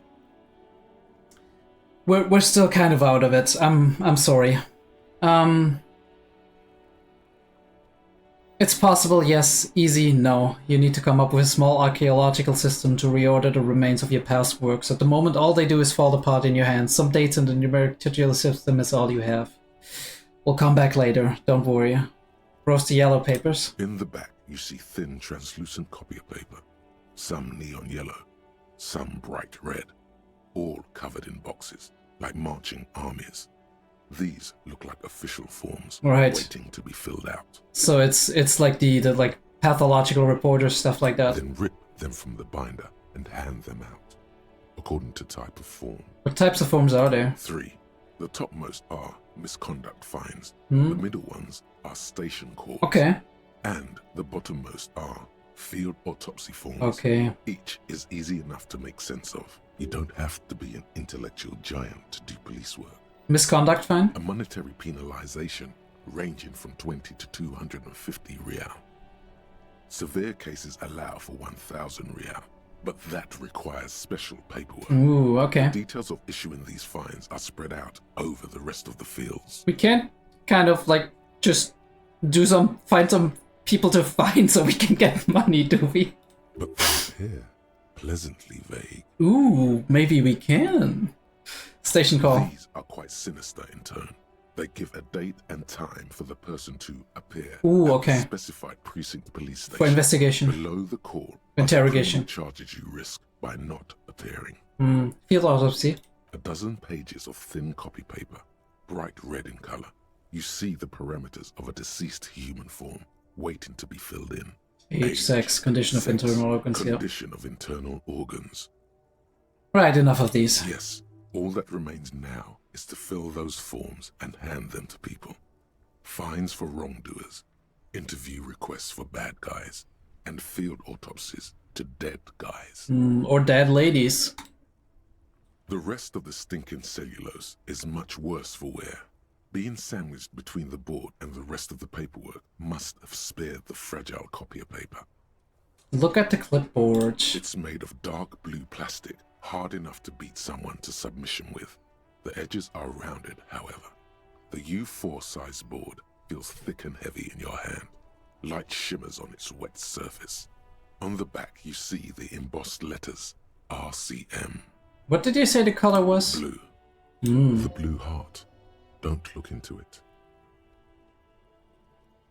Back to the rest of this mess. Sized pages hang from the clip, screwed to the top of the board. Smell the ledger. The acidic stench of rotting food is rubbed off on the cellulose. I thought so. It now forms the base of the experience. This base surrounded by a faint air of spoiled meat, the stuff of death itself, and then sprinkled liberally with the citrus zest of toilet cleaner. At least that's making it better, I guess. We're gonna put it away for a second. Read the watermarks. We're gonna do that right now. We got another level up. That's nice. I think we're gonna decide on what we do with our level ups next time. Inside, you see a set of steering levers, a radio microphone, a pull-out toolbox, and the soft glow of the fuel preheater gauge. We pick up the radio again. This is Precinct 57. How may I assist you? Please connect me to Sylvie again. Just a second. Sylvie Malaika on the line for you, officer. Thank you. Yes. Oh, it's raining. Hello? Hey Sylvie, it's the police again. Oh, great. She doesn't sound What thrilled. else do you need, detective? You know who put the victim's clothes in the trash?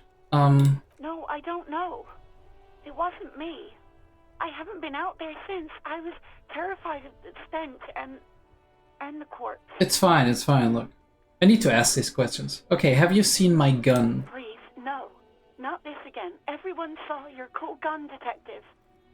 She sounds beyond exasperated. I showed you my gun. When did this happen? You were trying to impress some people with it. Everyone was eating and... She stops hesitantly, not sure if she should continue. And what? What did I do? Actually, I don't want to know. No, I want to know, but also, very interesting, everybody saw my gun. Right, so everybody could have taken it if somebody took it. You were waving it around in everyone's face, begging them to describe it. You said it calms you, and then you started making suicide jokes. It got pretty graphic. Holy shit, this is a mess. Those again. This poor lady. Trying to wean you off them. Oh, thank you, drama, for looking out for me. Off of what? No, when you put your gun, your actual gun, on your temple and pretend to shoot your brains out, off of that, people don't like that. I wouldn't know why, but okay, noted. I remember this.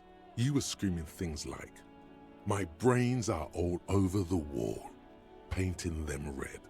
I won't be seeing it, because these are my brains. I can't see without my brains. Very nice visual. Yeah, very intelligent.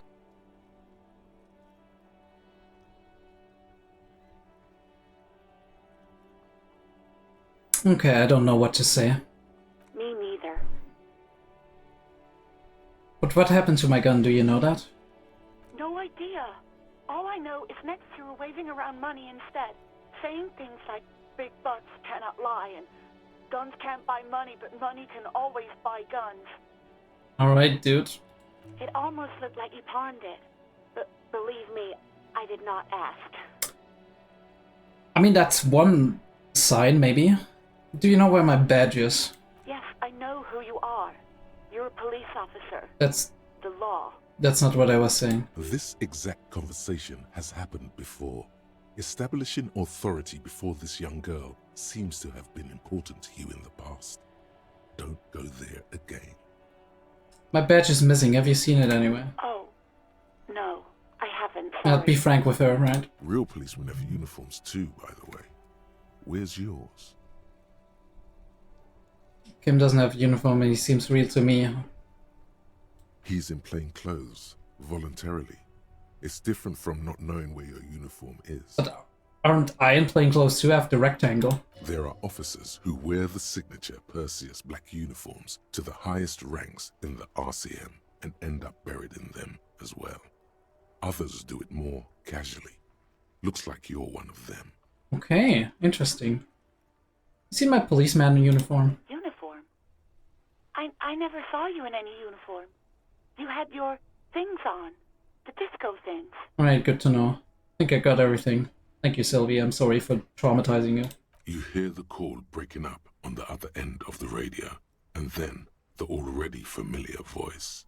Anything else I can help you with, officer? Oh, thank you. That's very nice of you. 57's over and out. The voice disappears into the void. In the cabin, you see a set of steering levers, a radio on a hook, a pull-out toolbox, and the soft glow of the fuel preheater gauge.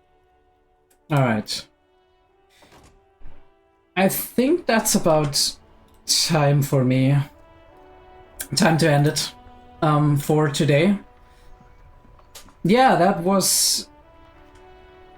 Let me just say for a second. Sorry. Yeah, this is Disco Elysium. I am glad all of you did join me for this little ride that we gotten ourselves into.